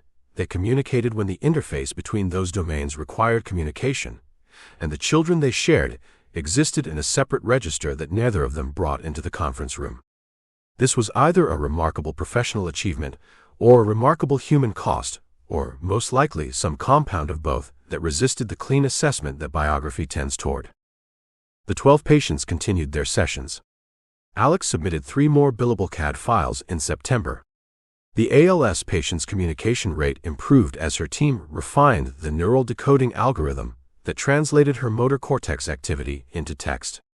The gamer's tournament results, tracked by a community that was following his case with the unsentimental interest of people who cared about the performance data more than the human story, showed a ranking trajectory that was moving upward. The research team published a preliminary findings paper in a peer-reviewed journal, careful, hedged, limited in its claims in the way that good clinical science requires, and remarkable in what even the hedged claims implied about the restoration of agency to people from whom biology had removed it. Musk read the paper and posted about it on X in the early hours of a Thursday morning, in the compressed, excited shorthand of someone for whom the gap between reading something significant and sharing it publicly was approximately 0. The post generated millions of impressions, the usual mixture of celebration and concern and misunderstanding that attended any Neuralink-related communication, and was replied to within the hour by a bioethics professor at Georgetown who raised the question of long-term data ownership. Specifically, who owned the neural signal data generated by the N1 implant during a patient's daily use, and whether that data, which was by definition an intimate record of the patient's cognitive activity, was protected by the same consent frameworks that governed other medical data, or whether the SpaceX XAI merger had created a corporate structure in which the boundary between clinical data and AI training data was less clearly maintained than patients might assume. It was a serious question, asked by a serious person, in a public forum where serious questions competed for attention with everything else that competed for attention. Musk did not reply to it. His team's legal department received a copy of the post, flagged by someone whose job it was to monitor such things, and began preparing a response that addressed the consent frameworks in the existing clinical protocol without addressing the broader question about what the merger meant for the future of those frameworks. The response was accurate. It did not answer the question that had been asked. And the question, unanswered, was already being forwarded to the offices of 3 senators whose staffs were beginning to prepare for hearings that had not yet been scheduled, but that everyone in Washington who followed these things expected to be scheduled soon, because the question of who owned the thoughts of the people who had given a private company access to the electrical activity of their brains was not a question that a democracy could leave unanswered indefinitely, no matter how remarkable the CAD files were. Chapter 86. Blind sight. Restoring vision through the back of the brain. She described it as a field of stars that moved when she moved her head. Not stars in the romantic sense, not the organized constellations of a clear night or the soft scatter of a long-exposure photograph. These were phosphenes, the raw artifacts of electrical stimulation applied directly to the visual cortex. Bright points without context, without color in most cases, without the spatial coherence that the brain's visual processing architecture normally imposed on the signals arriving from the eyes. They floated in her visual field, or what had been her visual field, before the retinal degeneration that had taken her functional sight by her early 30s, and they moved in correspondence with her head movements in a way that her brain was, slowly, and with the effortful plasticity of an organ presented with a new grammar late in life, beginning to interpret as spatial information. She could not see. She could, with concentration and practice, navigate toward a large white rectangle on a dark background from a distance of 8 feet. She could detect when someone entered a room. She could tell sometimes whether it was light or dark outside. It was not vision. It was the anteroom of vision, the rough chalk outline of a faculty that the technology had not yet fully restored, and the woman who possessed it, a research participant in Neuralink's blind sight feasibility study, whose identity was protected under the clinical protocols that governed first-in-human device testing, described it with a precision and a lack of sentimentality that the research team found in equal measure scientifically valuable and quietly affecting. She did not perform gratitude, though she felt it. She performed observation, because observation was what the study needed. And she had decided, in the private accounting that people make when they agree to be the first human being to have 1,600 electrodes implanted against their visual cortex, that the most useful thing she could contribute was accuracy. The project that had produced her phosphine field had been in development at Neuralink since the company's earliest years, moving in parallel with the motor cortex work that had generated the headlines and the public narrative around Nolan Arbaugh and the 12 prime study participants. It was called blind sight internally, a name borrowed from the neurological phenomenon in which patients with damage to the visual cortex nonetheless respond to visual stimuli they cannot consciously perceive, a vestige of evolutionary visual processing that predated the cortical architecture modern humans used for conscious sight. The name was chosen with the precision that Musk brought to branding when he was paying attention. It described both the clinical phenomenon the technology was attempting to harness and the aspiration it was working toward, the restoration of something that was not quite sight but occupied the same territory.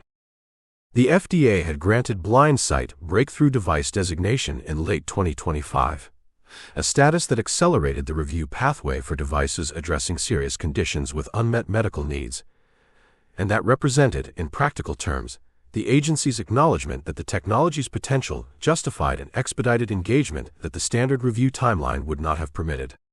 The designation was not approval. It was not a clinical endorsement of efficacy or safety. It was, in the regulatory vocabulary, a statement of priority, the FDA saying that this was important enough to move faster than the queue, and committing to more frequent interaction with the developer to identify and resolve the scientific and technical questions that separated the current state of the evidence from the evidentiary standard that approval required. For Neuralink's regulatory affairs team, the designation was a meaningful acceleration. For Musk, it was confirmation of something he had believed since the project's inception, that the visual cortex was the next frontier, and that the same electrode architecture that had restored motor output to paralyzed patients could, with the modifications that the visual pathway's different cortical organization required, restore sensory input to the blind. The world into which the blindsight announcement arrived was one in which the neural interface technology landscape had begun to populate with competitors in ways that the Prime Study's early period had not anticipated. Synchron, the Australian-American company that had developed a less invasive endovascular neural interface, threaded into the brain's blood vessels rather than implanted through the skull, had expanded its own clinical trials and accumulated safety data that was, in several respects, more extensive than Neuralink's, given its earlier start in human subjects. Precision Neuroscience, founded by former Neuralink engineers, had developed a different electrode array architecture that made different trade-offs between invasiveness and channel count. Several academic medical centers were developing their own research-grade visual prosthetics using older Utah array electrode technology. The field that Musk had entered with the confident aggression of someone who believed he was bringing industrial-scale engineering to a domain that had been constrained by academic-scale resources, had developed enough momentum that it was no longer a field defined primarily by his presence in it. This was not threatening to Neuralink's position in any immediate competitive sense. The N1 implant's channel count and signal quality remained the most capable in the field by the measures that the research community used to evaluate these systems. But it meant that the narrative of Neuralink as the singular force in neural interface technology required qualification, and Musk was not temperamentally well suited to qualification. The core conflict of the blindsight chapter was located precisely at the intersection of the technology's genuine promise and the biological complexity that the technology was attempting to override. The visual system was not the motor system. This was obvious, but its implications ran deep enough to define the specific engineering challenges that the blindsight team encountered with a frequency that the Prime Study team, working in the more tractable territory of motor cortex, had not prepared them for. The motor cortex's basic organizational logic, the somatotopic map that arrayed control signals for different body parts in a layout that was consistent enough across individuals to allow the kind of generalized electrode placement that the N1's surgical robot performed, had an analog in the visual cortex, the retinotopic map that organized visual field representation in a layout that was similarly consistent in its broad strokes. But the visual cortex's processing architecture was vastly more layered than the motor cortex's output architecture. Where the motor cortex was, in simplified terms, an output structure translating intention into movement commands, the visual cortex was an interpretive structure performing hierarchical processing of spatial, temporal, color, and motion information across multiple distinct areas whose interactions were not fully characterized even by the most advanced neuroimaging research. Stimulating the visual cortex to produce useful visual percepts was not a matter of identifying the correct map location and applying current. It was a matter of producing the right pattern of stimulation across the right subset of the map at the right timing, a pattern-matching problem of considerable complexity that the team was addressing with a combination of experimental mapping in the current participant and computational modeling informed by decades of visual neuroscience research. The phosphine field was the beginning of the answer to this problem, not the answer itself. The research participants' ability to navigate toward a white rectangle was the result of months of algorithmic refinement. The Neuralink team had developed a camera system worn as eyeglasses that translated visual scenes into stimulation patterns applied to the electrode array, and the translation algorithm had been tuned iteratively in response to her behavioral performance and her verbal descriptions of what she perceived. The process was slow, technically demanding, and deeply dependent on the participants' willingness to engage with the feedback protocol over sustained periods with no guarantee that the phosphine field would ever cohere into anything recognizable as sight. She remained willing. The team found this remarkable. She found it, she said, the most interesting thing that had happened to her in years. The revealing action came during a technical review in November 2025, in which the Blindsight team presented their stimulation algorithm's current performance to Musk and to the broader Neuralink leadership. The presentation included a demonstration. A screen showed the camera feed from the participants' eyeglasses, and a second screen showed the stimulation pattern being sent to the electrode array based on the current algorithm's translation of that feed. Musk watched both screens for several minutes without speaking, then asked the team to pull up the stimulation pattern for a specific frame, a moment in the demonstration where the participant had successfully detected the white rectangle. He studied the pattern. He asked what the algorithm's objective function was, specifically what metric it was optimizing in translating the visual scene to the stimulation pattern. The team's algorithm lead explained the current approach, which was based on a simplified model of retinotopic mapping that translated pixel luminance to electrode activation according to the spatial layout of the visual field representation they had mapped in the participant. Musk was quiet for a moment. Then he said that the objective function was wrong. Not incorrect in a technical sense, but wrong in a more fundamental way, which was that it was optimizing for a correspondence between the input image and the stimulation pattern rather than for the participant's perceptual output. He said that the brain was the decoder, not the algorithm, and that the algorithm should be optimizing for what the brain produced in response to the stimulation rather than for what the stimulation looked like relative to the image. He said that this was essentially a reinforcement learning problem. The algorithm should be learning from the participant's behavioral responses and verbal reports, updating its translation model to maximize her perceptual accuracy, and that the computational tools to do this were available, and that the team should be using them.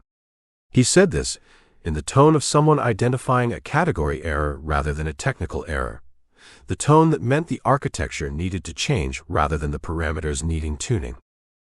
The algorithm lead pushed back, carefully, noting that the reinforcement learning approach had been considered and rejected on the grounds that the participants' behavioral data was too sparse and too noisy to provide reliable training signal at the current stage of the study. Musk asked what sample size the team had collected. The answer was several hundred trials over 6 months. He said that was not sparse if the algorithm was properly designed to learn from noisy data, and that the field of model-based reinforcement learning had developed methods that were specifically designed for exactly this kind of low-data, high-noise biological feedback situation, and that someone on the team should be talking to the XAI machine learning researchers who had expertise in this area, because the merger had been designed precisely to make this kind of cross-functional knowledge transfer possible. He asked who was the point of contact on the XAI side for the Neuralink technical collaboration. There was a pause. The collaboration had not yet been formally structured. He said that it needed to be. The meeting that followed that review, scheduled for 2 weeks later and involving both Neuralink algorithm engineers and XAI reinforcement learning researchers, represented a moment that Siobhan Zalise had been working towards since before the SpaceX XAI merger had formalized the corporate structure that made it straightforwardly possible. She had believed, since the early days of the PRIME study, that the neural decoding problem, the challenge of translating the brain's electrical activity into useful output, and the challenge of translating useful input into electrical patterns the brain could interpret, was fundamentally a machine learning problem that the medical device industry's traditional engineering approaches were not well equipped to solve at the speed that patients needed and the competitive landscape required. The XAI collaboration was not, in her view, the merging of a medical device program with an AI company for strategic or financial reasons.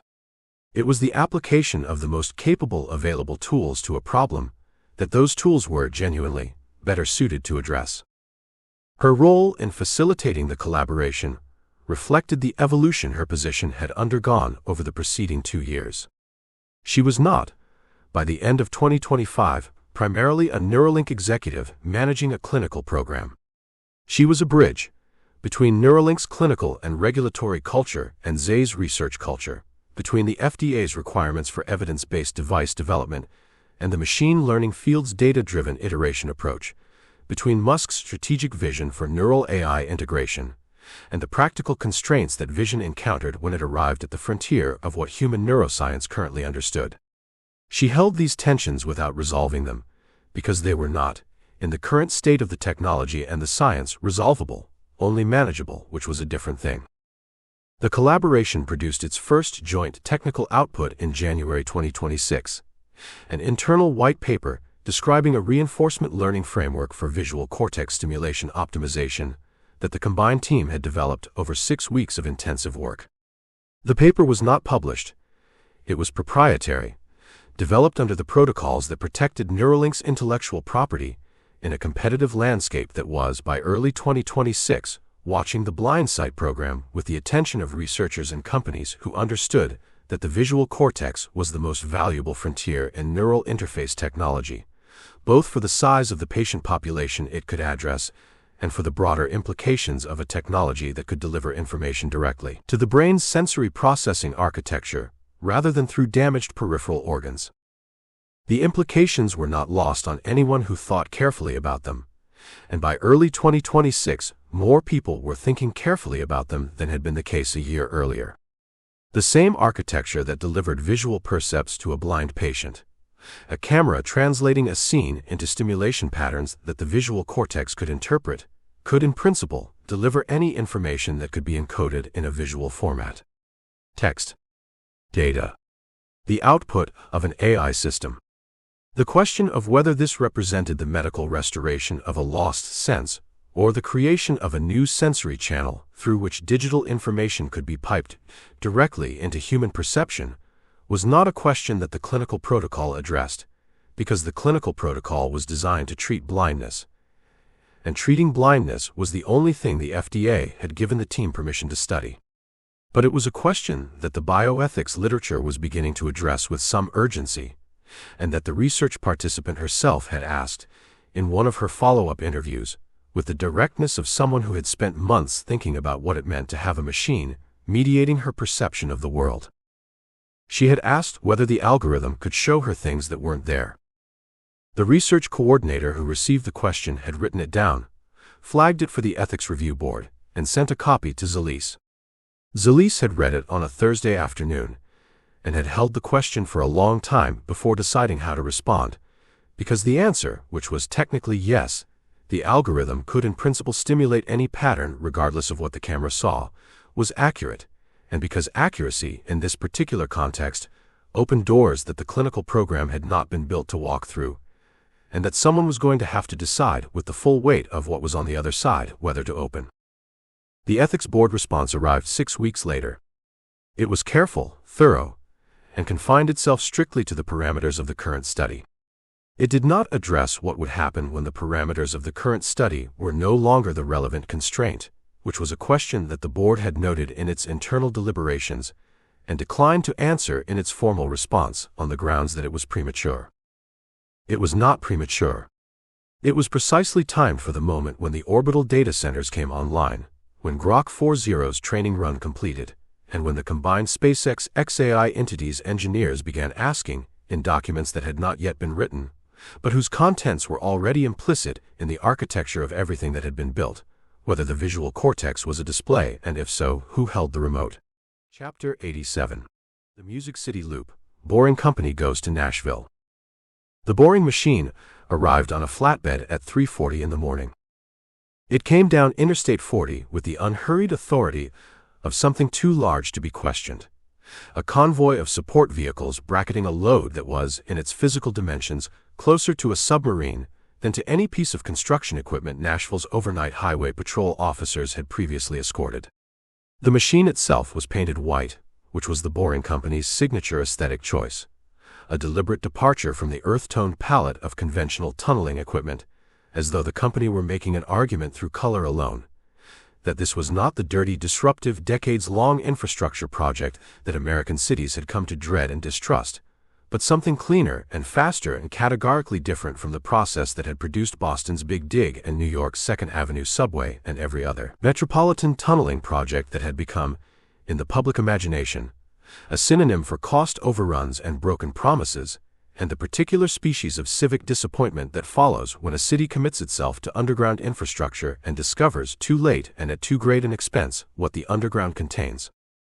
The convoy moved through downtown Nashville in the dark, past the honky-tonks on Broadway that were still going, they were always still going, Nashville's entertainment economy having long since transcended the concept of last call as a practical constraint, and passed the construction cranes that had defined the city's skyline for the better part of a decade, through neighborhoods that had been, within living memory, affordable, and were now priced at levels that the musicians and service workers who gave the city its identity could not sustain on the incomes that the city's identity generated.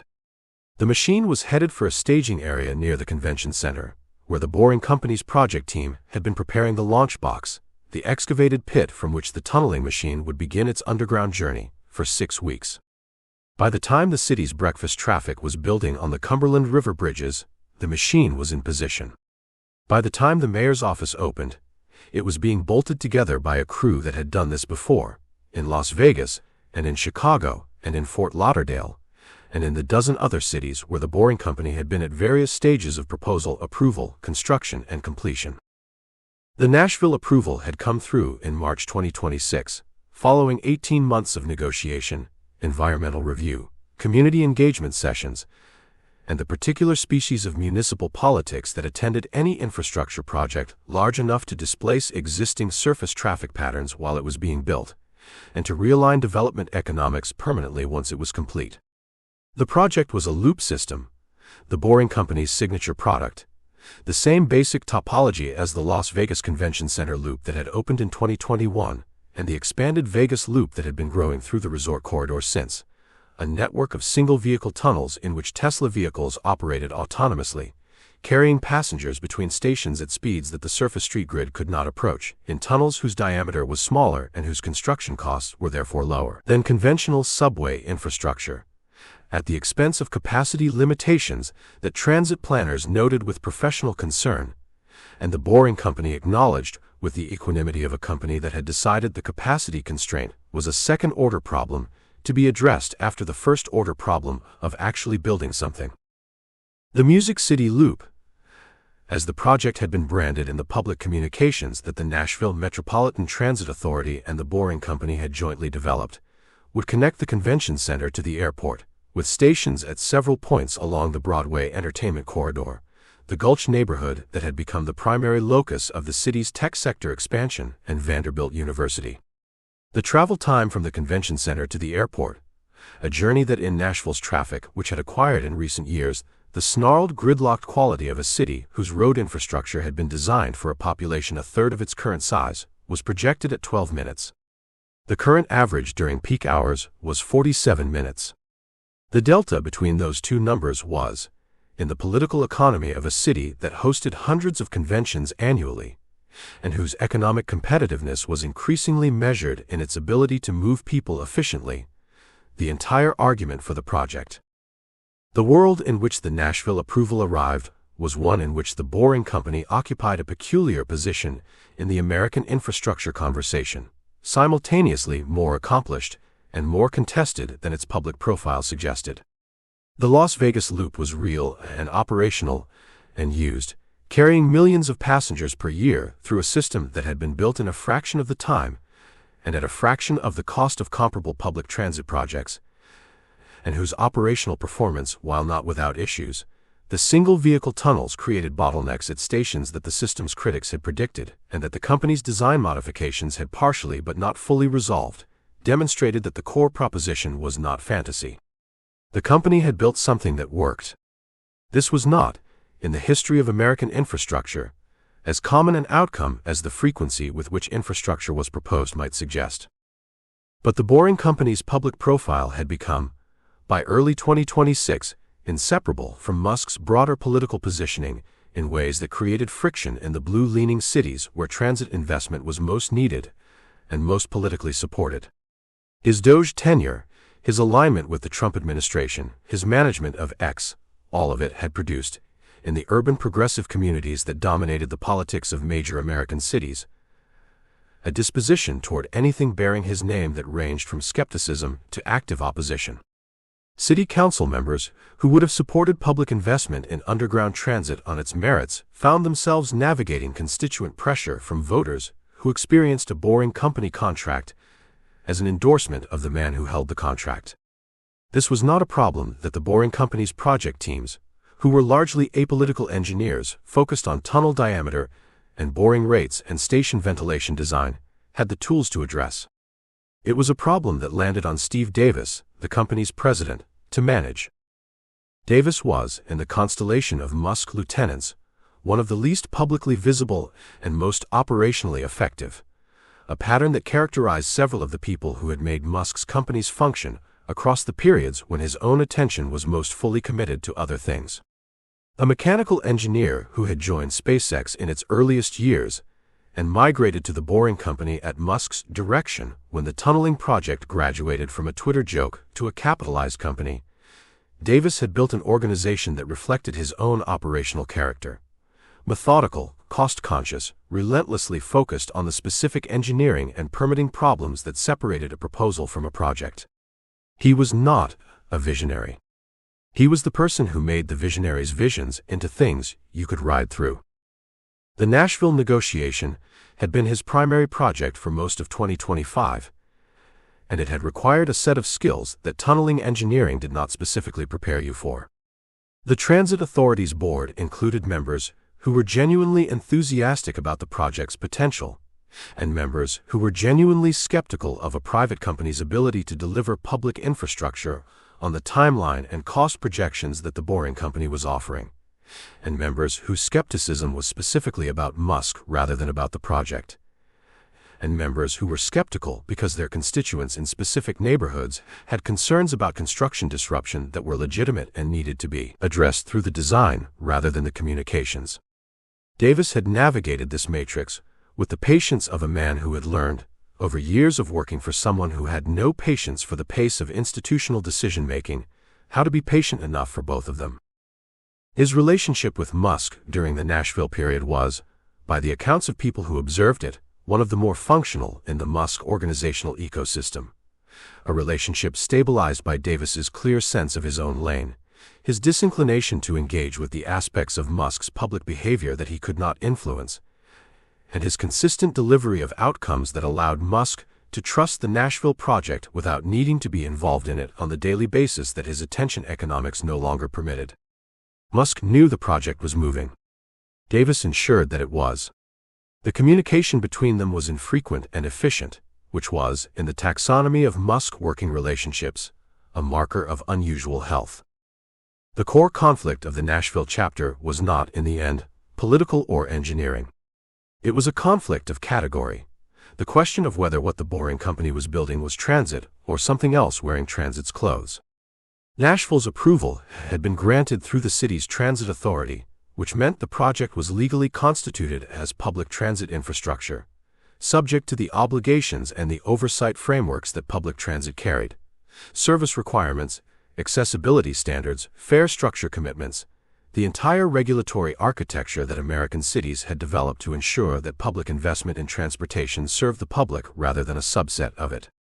The Boring Company's system, which moved Tesla vehicles through single-bore tunnels and required passengers to ride in individual or small group vehicles rather than the shared vehicles that transit networks used to achieve scale, was providing a service that the Americans with Disabilities Act requirements covered, but that the broader equity frameworks of transit planning, the expectation that public transit should serve populations without access to private vehicles, at fares that those populations could afford, covered in ways that the contract's fine print was more specific about than the public presentations had been.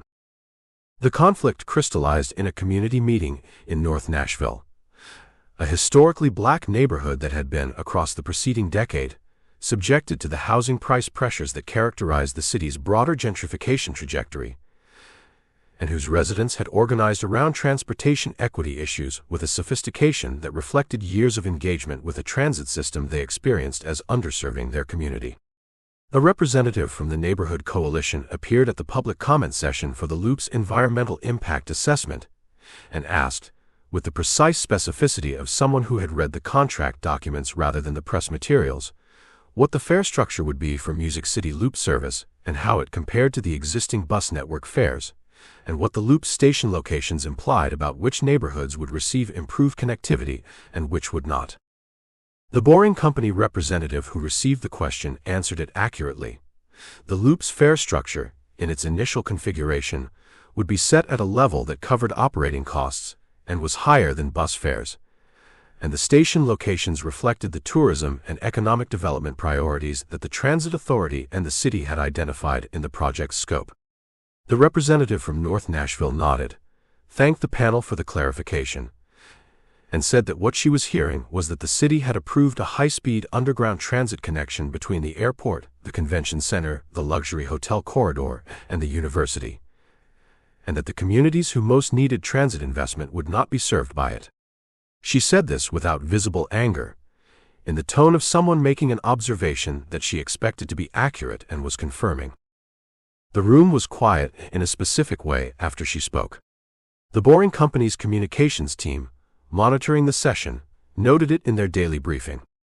Davis read the briefing and called the Transit Authority's project director the following morning to discuss whether the station network could be extended in a subsequent phase to include neighborhoods on the system's north side. The conversation produced a commitment to study the extension. The study would take 18 months. The North Nashville Coalition's representative, informed of the commitment to study, responded with the characteristic restraint of someone who had seen commitments to study become substitutes for commitments to act often enough to have calibrated her expectations accordingly. Musk was not at the community meeting. He was, on the evening it occurred, posting on X about a different subject entirely, the Doge-related litigation that was producing adverse rulings in the D.C. Circuit with a frequency that his legal team was tracking with increasing concern. The Nashville Loop was, in his organizational hierarchy, a Davis matter, which meant it was handled and he did not need to be in the room. This was the operational logic that had allowed him to build an empire that no single person's attention could fully encompass. You hired the right people, you set the direction, you checked the outcomes, and you trusted the middle. It was sound management practice. It also meant that the moments where the direction encountered the human complexity of the communities it passed through, literally, in the Boring Company's case, tunneling under neighborhoods whose residents had not been asked whether they wanted a machine boring through the bedrock beneath their streets, were moments that happened without him, managed by people who were capable and well-intentioned, and who did not have the authority to alter the project's fundamental geometry. The boring machine began its first tunnel segment in April 2026, moving through Nashville's limestone bedrock at a rate that the project team's daily reports described in the precise, unsentimental language of distance per day, which was the only language that mattered for a project whose economics depended on the boring rate more sensitively than on almost any other single variable. The limestone was cooperative, harder than the desert substrate the machines had encountered in Vegas, but more predictable, less prone to the groundwater intrusions that had complicated the Fort Lauderdale project. The crews worked in shifts. The machine moved. The tunnel grew. Above it, on the streets through which it passed unseeing, the city continued its complicated renegotiation of what it was and who it was for. The musicians and the tech workers and the convention attendees, and the long-term residents watching the cranes and the prices and the new underground construction with the mixture of hope and suspicion that cities under rapid transformation always generated, and that a project backed by the most politically polarizing figure in American life concentrated into something more acute than ordinary civic ambivalence. The boring machine did not know any of this. It moved through the rock at its rate, indifferent to the surface, which was where everything that would eventually determine the project's legacy was happening, and where a city council election, 6 months away, was beginning to look like a referendum on questions that the Loop's approval process had assumed were settled. Chapter 88. FSD Level 3, and the Burning the Ship Strategy. The car drove itself through a rainstorm and nobody died. This was not, in the technical literature, the standard formulation for describing a successful autonomous vehicle test. But it captured, with a compression that the technical literature could not match, what the moment meant to the people who had spent years inside Tesla's autopilot and full self-driving program, the engineers who had watched the promised timelines slip and the public skepticism accumulate and the regulatory scrutiny intensify, and the competitor benchmarks arrive with the regular cadence of unwelcome mail. The Tesla Model 3, operating under FSD Level 3, in a designated operational design domain, in the greater Phoenix metropolitan area, navigated 47 minutes of Interstate 10 during a monsoon event that reduced visibility to conditions that human drivers found challenging, and that the system's cameras, 8 of them, vision only, no lidar, no radar, the bet that Musk had made and held against the advice of people whose credentials in autonomous vehicle engineering were beyond reasonable challenge, handled with the calm indifference of a system that did not experience weather as frightening, only as data. The safety driver in the vehicle was present because the regulatory framework required a safety driver. She did not touch the wheel. She watched the road with the professional attention of someone whose job was to be ready to intervene, and whose job on this particular drive required nothing but readiness. When she pulled into the rest stop where the test segment ended, she sat for a moment before opening the door, in the way that people sit for a moment after experiences that have quietly revised their expectations of what is possible. The Level 3 rollout, formal, limited, geographically constrained, hedged with the operational design domain restrictions that the National Highway Traffic Safety Administration's regulatory framework imposed, but real, documented, and producing data at a rate that the program's leadership described as transformative, had begun in select markets in early 2026 after a regulatory engagement process that had consumed more of Tesla's government affairs bandwidth than any other single initiative in the company's history. The process had been slow, in the way that things are slow when they are genuinely new, when the regulatory framework being applied was developed for a different technology, and the agency applying it was working out, in real time and under public scrutiny, how existing statutes and existing safety standards translated to a situation their authors had not imagined. NHTSA had been engaged with Tesla's FSD program for years through a sequence of special orders, investigations, voluntary recalls, and software updates that had produced by 2025 a regulatory relationship of considerable complexity, not hostile, not permissive, but characterized by the particular wariness of an institution that understood the stakes of being too slow and too fast simultaneously, and that had, in several previous interactions with Tesla, experienced the reputational consequences of both. The world into which Level 3 arrived was one in which the autonomous vehicle competitive landscape had sorted itself into a configuration that would have surprised the analysts who had been tracking it in 2019, when the field had felt like a race whose leaders were obvious and whose finish line was imminent. Waymo, the Alphabet subsidiary, had established itself as the operational leader in robotaxi deployment, running fully driverless commercial services in Phoenix, San Francisco, and Los Angeles with a safety record that the company reported with the careful precision of an organization that understood its data, was being scrutinized by regulators, competitors, journalists, and plaintiffs' attorneys simultaneously, and that was genuine enough to have produced over millions of miles of operation, an incident rate that compared favorably to human drivers by most available measures. Cruise, GM's autonomous vehicle subsidiary, had suffered a severe reputational and regulatory crisis in 2023 following an incident in San Francisco that had resulted in the company's operating permits being suspended and its leadership being replaced, and had been rebuilding slowly the regulatory trust that a single badly managed incident had erased. The Chinese companies, Baidu's Apollo, WeRide, the constellation of autonomous vehicle developers operating in a domestic market that China's regulatory framework had proven more willing to permit than its American counterpart, were accumulating deployment experience at a rate that American industry analysts watched with the specific concern of people tracking a capability gap they did not know how to close. Tesla occupied a position in this landscape that was, in almost every respect, anomalous. It had more vehicles on the road, more miles of driver assist data collected, and more customer engagement with its autonomy features than any other company in the industry. And it had, until the Level 3 rollout, less regulatory authorization for unsupervised operation than Waymo, which was building a different kind of system with different hardware for a different deployment model.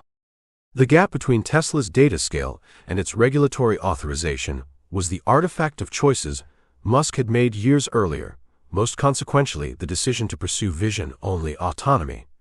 No lidar, the laser-based sensing technology, that Waymo and most serious autonomous vehicle researchers had concluded was essential for reliable operation in the full range of conditions a vehicle might encounter, and to pursue it through a fleet learning approach rather than the carefully geofenced, extensively mapped operational design domains that Waymo's system required. The vision-only decision was the keystone of the FSD program's architecture and the source of its most persistent controversy. and it had been Musk's decision in a way that few major technology choices in any of his companies were purely his, the product not of a deliberate process of engineering evaluation that considered the vision-only approach among alternatives and selected it on the merits, but of a conviction that he had formed early in his engagement with the problem, and held with the characteristic immunity to revision that defined his relationship with ideas he had decided were correct.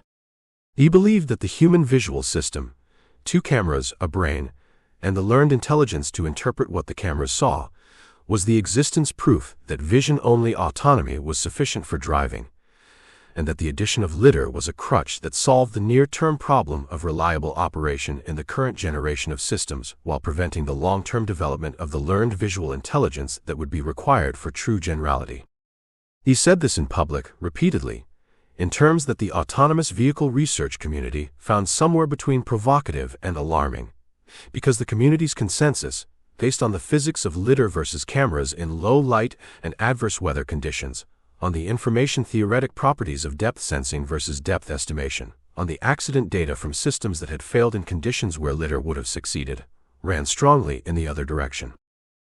The core conflict of the Level 3 chapter was located here, in the gap between the vision-only system's demonstrated performance under the conditions where it performed well, and the questions that remained open about its performance under the conditions where it had not yet been tested at scale.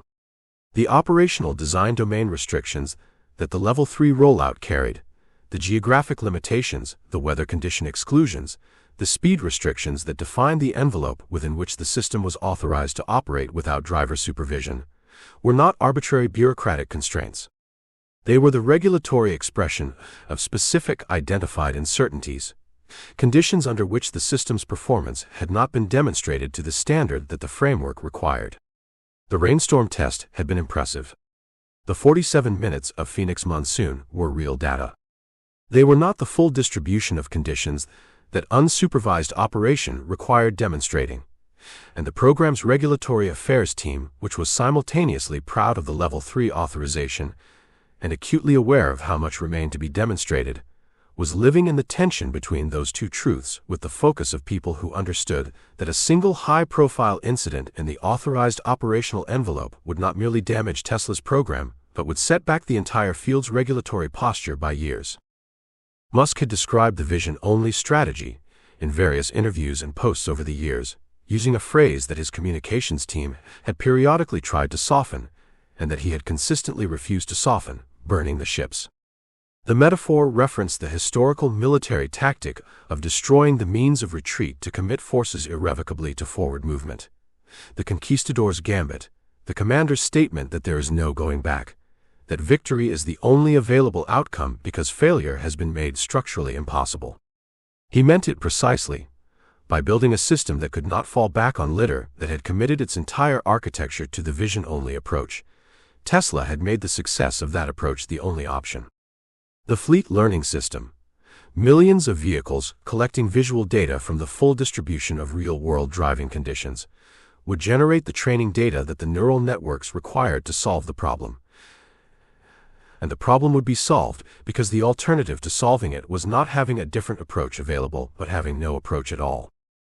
It was, depending on your tolerance for the risk structure the metaphor implied, either inspiring or terrifying. The people who found it inspiring were the ones who believed the vision-only approach was correct, and that the commitment to it accelerated the development process by eliminating the optionality that was, in their view, the primary obstacle to speed. The people who found it terrifying were the ones who believed that burning your ships when you were not yet certain the approach worked was not boldness but recklessness, and that the lives of the people in the vehicles and on the roads around them were not analogous to the soldiers in the historical metaphor, who had, in the original versions of the story, at least chosen to be there. The revealing action came during a product review session in January 2026, in the weeks before the Level 3 rollout began. Ashok Elaswamy, the head of Tesla's autopilot software, a Tamil Nadu-born engineer who had joined Tesla from Carnegie Mellon's robotics program, and who had become, over the preceding years, the technical architect of the FSD system's neural network approach, was presenting the latest iteration of the occupancy network, the system's method for constructing a three-dimensional model of its environment from camera inputs alone. The presentation showed performance improvements across the standard evaluation suite: urban intersection handling, unprotected left-turn execution, the edge cases that had historically produced the disengagements that the program's critics used to characterize its limitations. Musk had been asking, for months, about a specific class of failure that the occupancy network was still producing with a frequency that he found unacceptable: situations where the system's depth estimation for objects partially occluded by other objects was producing errors that a human driver would not make. The issue was subtle, the kind of edge case that appeared rarely in aggregate data but that at Tesla's scale occurred thousands of times per day across the fleet. Swami's team had been working on it. The latest model showed improvement. Musk looked at the evaluation results and asked what the improvement was in the specific scenario type he had been concerned about.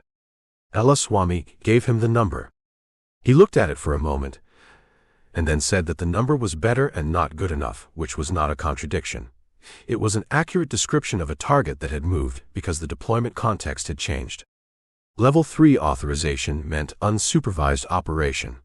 An unsupervised operation meant the error rate that was acceptable when a driver was monitoring and available to intervene was not the error rate that was acceptable when the driver was legally permitted to be reading a book. He said he wanted the specific scenario addressed in the next training run, not the one after, and that the team should look at the synthetic data augmentation pipeline to determine whether the scenario could be overrepresented in training to accelerate improvement. He then moved to the next agenda item. Swami noted the direction and returned to the work. His relationship with Musk had, over the years of the FSD program's development, acquired the specific quality of a working relationship between a scientist and a manager who understood the science well enough to ask the right questions, but who experienced the timelines of scientific progress as a constraint to be overcome rather than a condition to be accepted. This was not always comfortable. It was often productive. The occupancy network that the Level 3 system used was, in the assessment of people who evaluated it independently, genuinely impressive. Not the state-of-the-art by every measure, but a serious technical achievement that reflected years of focused development under pressure that had produced in Swami's team the particular form of capability that sustained pressure on hard problems sometimes generates when the people under pressure are good enough to respond by solving them. The Level 3 rollout expanded through the first quarter of 2026, adding markets with the methodical pace that the regulatory framework required, and that Tesla's government affairs team managed with the careful attention of people who understood that each expansion required demonstrating adequate performance data from the previous expansion. The incident rate in the authorized operational design domain remained, in NHTSA's monitoring reports, within the parameters that the authorization required. The system continued to improve. The operational design domain continued to be smaller than Musk wanted and larger than it had been 6 months earlier.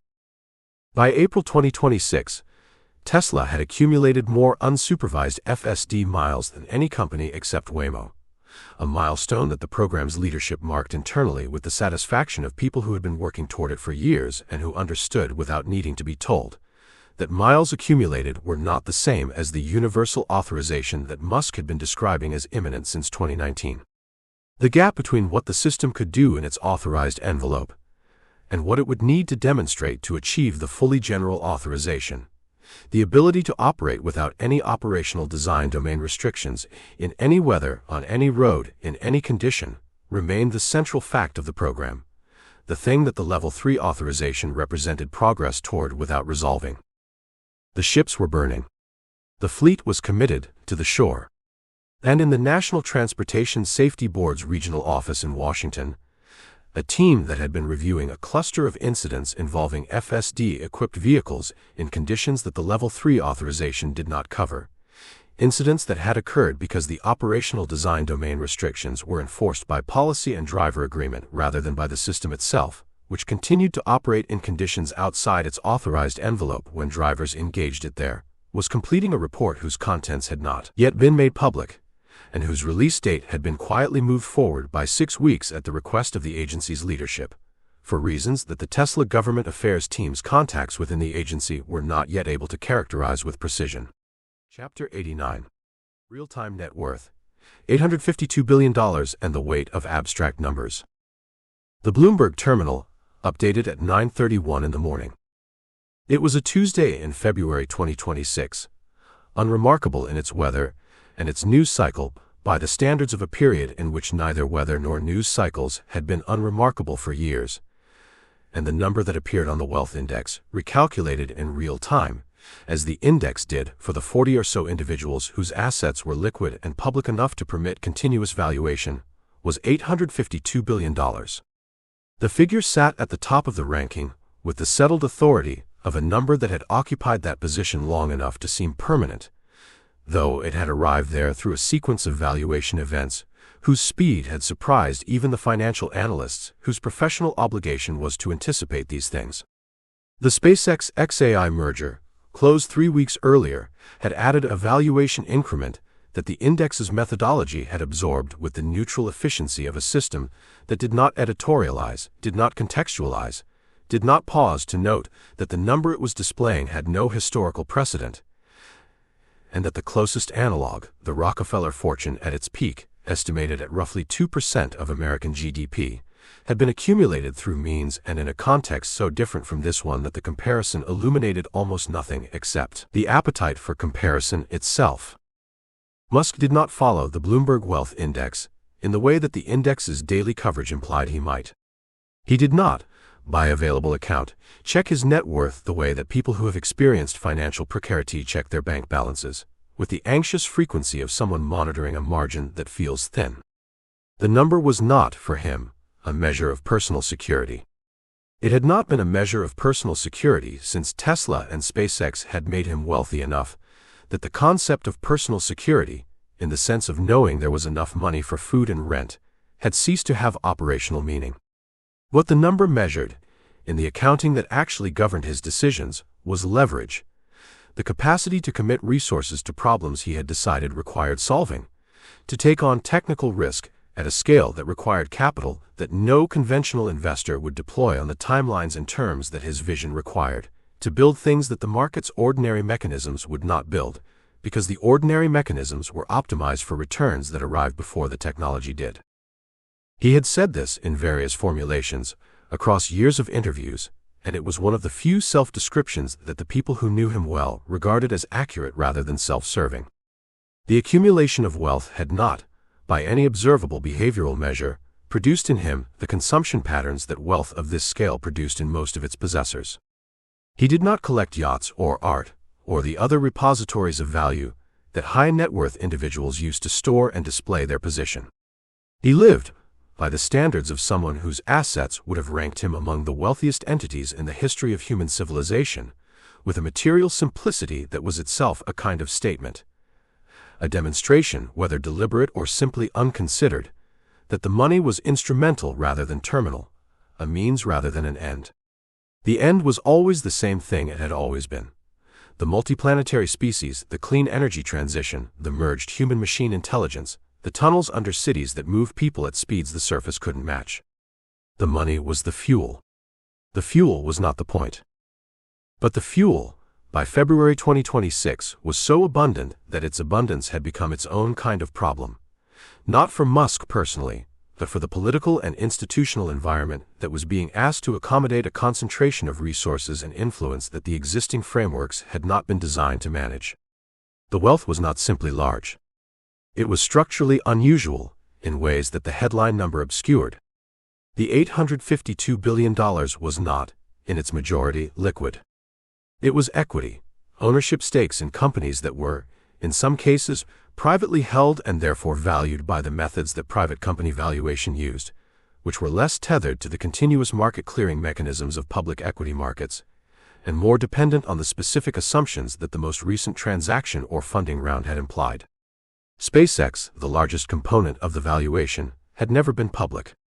Its $350 billion post-merger valuation, the largest component of the $1.25 trillion combined entity, once Zay's contribution was separated out, was a number that existed in the spreadsheets of Fidelity and other institutional investors who held positions, and in the transaction price of the merger itself, and in the analytical models of the banks and research shops that covered the company without being able to trade it. The unreality of the number was, in one reading, the most important thing about it. A person whose net worth was $852 billion in illiquid private equity stakes was not the same kind of entity as a person whose net worth was $852 billion in publicly traded securities, any more than a person who owned a very large and very valuable piece of land was the same kind of entity as a person who owned the equivalent value in government bonds. The landowner's wealth was real but constrained, real in what it represented, constrained in what it could be converted into, and at what speed without disrupting the market for land. Musk's wealth was real in what it represented, and constrained in what it could be deployed as, which meant that the leverage it provided was the leverage of credibility, and of the ability to raise capital on favorable terms, and of the signaling value of that number sitting at the top of the Bloomberg index, rather than the leverage of liquid capital that could be moved into any use at any moment. The core conflict embedded in the $852 billion was not financial. It was political, and it manifested in two directions simultaneously. The first was legislative.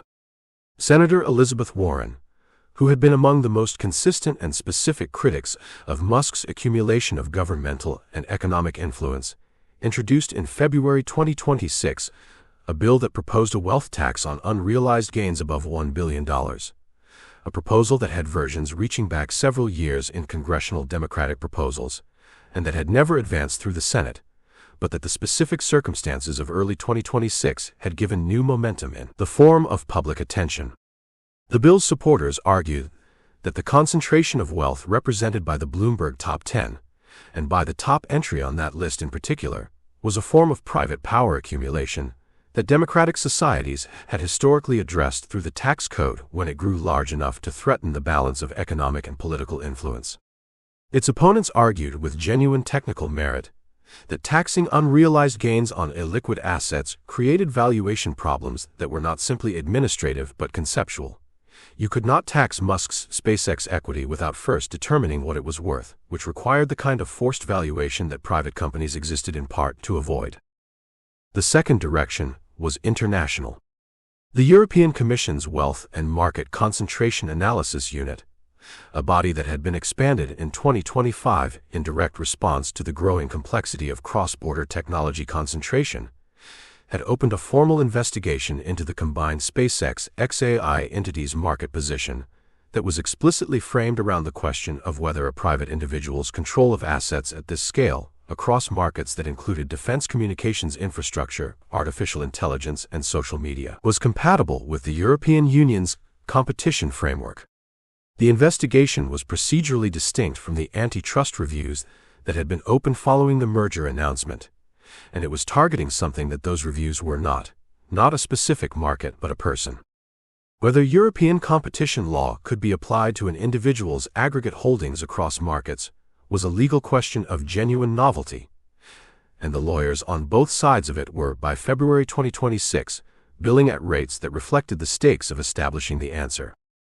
The revealing action came during a conversation, partially reconstructed from the accounts of two people present, that occurred in the weeks following the Bloomberg numbers' appearance, when a member of Musk's financial advisory team raised the question of whether some portion of the equity positions should be restructured into a foundation or other philanthropic vehicle, partly for the tax efficiency such structures provided and partly to address the political vulnerability that the wealth concentration was generating. The advisor made the case with the thoroughness that financial advisors bring to recommendations they have been preparing for a while: the legal analysis, the comparable structures used by other ultra-high net worth individuals, the specific political and regulatory pressure points that the restructuring might relieve. Musk listened to the full presentation. Then he asked a single question: whether the proposed foundation structure would give him the same decision-making authority over the capital's deployment that he currently had over his equity holdings. The advisor explained that foundation governance typically involved board structures, legal constraints on self-dealing, public reporting requirements, and other features that would limit his unilateral control of the capital.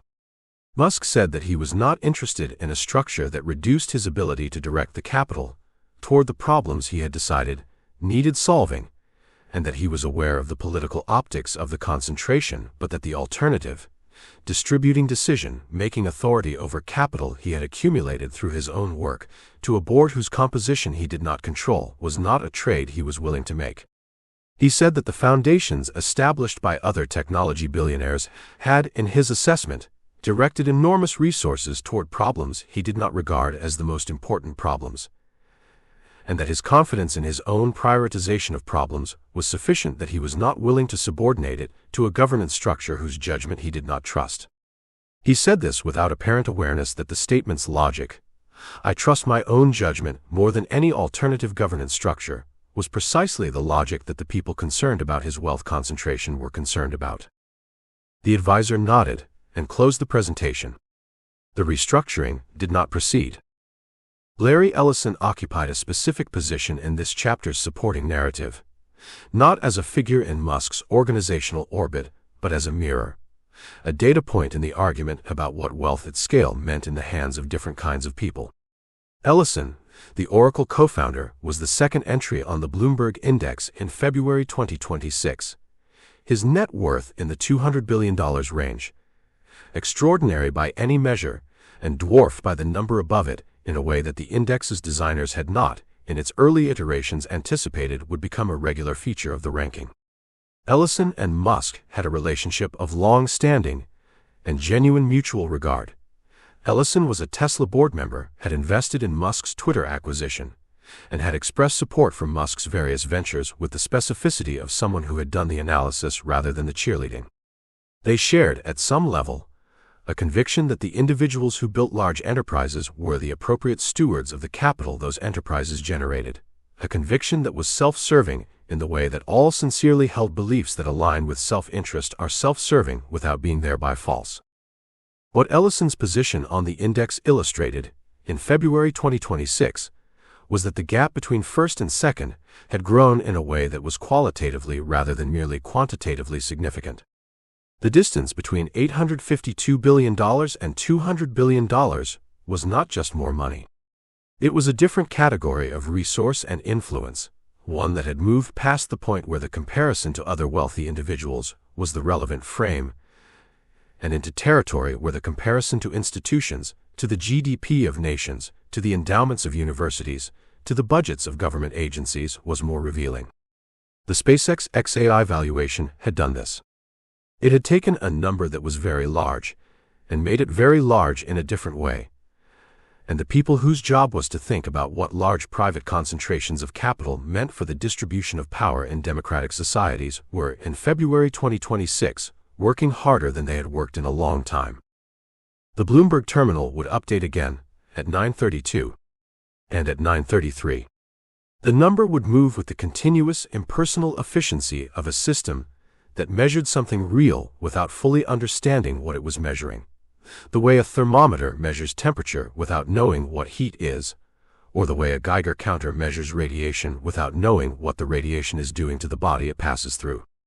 The number sat at $852 billion on a Tuesday in February, and by Thursday it had moved up, because the Starlink contract with a sovereign wealth fund had been confirmed, because the Grok 3.0 user numbers had exceeded consensus estimates, because the market for the things Musk was building was larger than it had been on Tuesday and would be larger still on Friday. It would keep moving upward until it didn't. And the thing that would stop it, the NHTSA report, the Senate hearing, the European Commission ruling, the Doge litigation verdict, some combination of all of them arriving in a compressed window that no single crisis management operation could fully address simultaneously, was already in motion, its components developing in the separate institutional channels that feed the news cycle before they converge into it, invisible from the top of the Bloomberg Index, indifferent to the altitude from which the fall would eventually begin. Chapter 90. The 14th Child, Romulus Musk and the Birth Rate Mission. The text notification arrived at 3:47 in the morning Pacific Time, and by dawn it had detonated across every platform that mattered. A photograph. A newborn swaddled in white flannel, fists curled like two small protests against the world, eyes sealed shut against the violent brightness of the delivery room. The name released alongside it, Romulus, landed not as mere nomenclature but as a declaration, a gauntlet, a provocation wrapped in ancient Roman bronze. Elon Musk had done it again, and the internet, that vast and restless organism, did what it always does when he does anything. It could not look away. It was January 2026. The world Romulus entered was measurably more anxious than the one into which his 13 siblings had arrived. The United States, 3 weeks from a presidential inauguration that had already become the most scrutinized political transition in a generation, was conducting something between a national reckoning and a nervous breakdown. Inflation had cooled but not surrendered. The birth rate among Americans under 30 had dropped to its lowest recorded level. European demographic reports arriving that same month read like dispatches from a slow-motion siege, fertility figures in Italy, South Korea, and Japan that made actuaries reach for the kind of language usually reserved for natural disaster projections. In the op-ed pages and in Senate hearing rooms, and in the comment threads of parenting forums, the question had metastasized from sociological curiosity into civilizational dread. Who exactly would be left to run the world being built right now? Musk had been asking that question, loudly and without apology, for years. But where most observers saw demographic decline as a tragedy to be managed with immigration reform or eldercare policy, Musk had long treated it as a problem with an obvious and personal solution. He had said it on podcasts, in interviews, in late-night posts that read like manifestos composed in the margins of aerospace engineering manuals. The answer was more children, specifically children born to people who understood what was at stake. His critics dismissed this as the narcissism of the exceptionally wealthy, a billionaire's vanity project dressed in the language of species survival. His admirers read it as the same first principles thinking he applied to rocket fuel ratios and battery chemistry: strip away the social convention, find the underlying physics, act accordingly. Both camps had a point, and neither fully understood him. The mother of Romulus was Ashley St. Clair, a conservative commentator and media personality whose relationship with Musk had been among the more closely held of his personal arrangements, known to their immediate circle and virtually no one else until the birth announcement made concealment beside the point. She was 27, sharp-tongued, politically aligned with the ideological world Musk had been inhabiting with increasing comfort since at least 2022. That she shared his views on demographic urgency was not incidental. That the child's name evoked the mythological founder of Rome, a civilization constructed from martial discipline, expansionist will, and an origin story soaked in founding violence, was not accidental either. Musk does not choose names carelessly.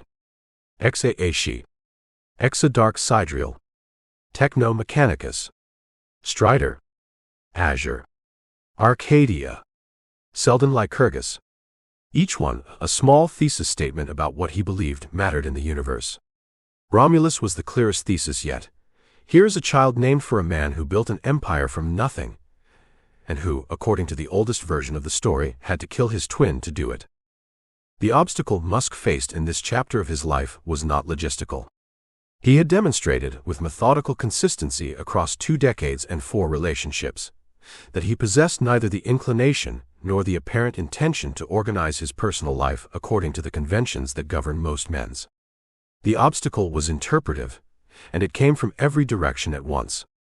On the left, his family arrangements were held up as evidence of a predatory power dynamic, a mogul collecting children across a network of women who occupied positions of varying intimacy and dependence within his professional and ideological orbit.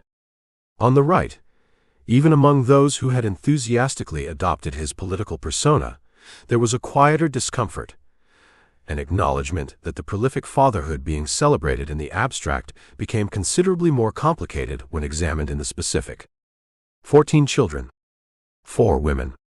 The oldest, Vivian Jenna Wilson, had legally changed her surname and publicly disavowed her father in terms that were neither ambiguous nor quiet.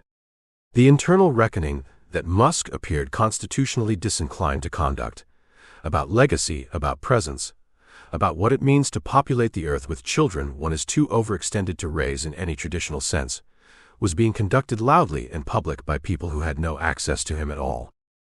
What was telling was not how Musk responded to these critiques. What was telling was that he did not substantially respond to them at all.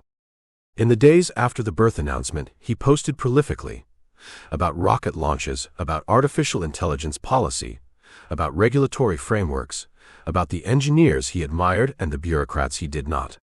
He reposted demographic charts showing collapsing fertility rates in the developed world. He quote-posted with evident satisfaction commentators who argued that having children was the most consequential political act available to a citizen in 2026. He did not post about Romulus again. The birth had been the statement. He had nothing to add to it. This was consistent with a pattern that those who had spent years watching him had come to recognize as one of his defining modes. The action as the entirety of the argument delivered without apology, followed immediately by the pivot to the next project, the next launch, the next front in a war he appeared to be fighting on 20 simultaneous fronts while the rest of the world was still reading the headline about the first one. The woman who understood this most precisely, and who had perhaps paid the highest price for understanding it, was Siobhan Zaliz. As a senior figure at Neuralink, and a member of the inner circle that had survived multiple reorganizations of his professional empire, Zaliz occupied a position that defied easy categorization. She was the mother of 4 of his children, Strider, Azure, Arcadia, and Selden Lycurgus, the last of whom had arrived in 2025 with characteristically minimal public acknowledgement. Her relationship with Musk had long since evolved from whatever it had been at its inception into something that functioned, at least operationally, more like a partnership built around shared intellectual obsession than anything the culture had a ready-made template for. She did not appear in the tabloid accounting of his personal life the way the others did. She appeared instead in the meeting notes, the engineering reviews, the neurotechnology presentations where the stakes were measured not in celebrity, but in the future of human cognition. In January 2026, as the Romulus news broke and the commentary machinery churned through its familiar cycles, Zaliz was in a laboratory in Austin where a second-generation Neuralink device was being calibrated for a trial that Musk believed would produce data capable of rewriting the relationship between human thought and digital infrastructure.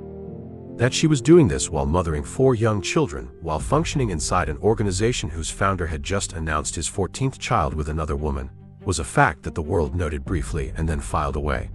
Because the world, like Musk himself, had a short attention span for everything except what was happening next. What was happening next was, by any reasonable measure, extraordinary. The companies that bore his imprint, SpaceX, Tesla, Neuralink, XAI, the entity that had swallowed Twitter and remade it in the image of his ambitions, were no longer operating as a portfolio of separate ventures loosely unified by his personality. They were beginning to cohere into something more purposeful, a vertical stack whose layers were starting to interlock in ways that even their architects had not fully mapped. The orbital infrastructure that SpaceX had been assembling with the quiet relentlessness of geological process was approaching a threshold. The artificial intelligence that XAI had been training on data pipelines of unprecedented scale was approaching a different threshold.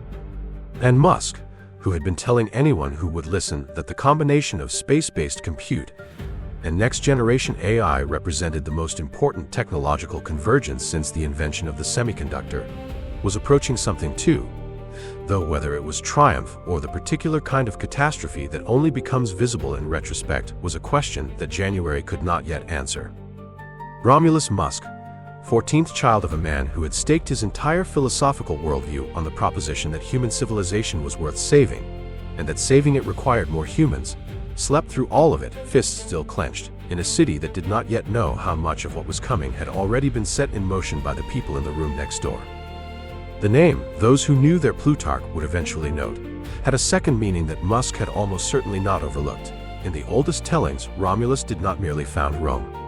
He opened its gates to anyone willing to come, regardless of origin, and built his city's population through an audacity so total it scandalized the neighboring world, and the civilization that resulted outlasted every critic by several centuries. But Plutarch also recorded something else, quieter and more troubling, about what happens when a man builds an empire so completely around his own will that he can no longer distinguish between the institution and himself, and what the people closest to him are left to navigate when, as they inevitably do, those two things begin to pull in opposite directions.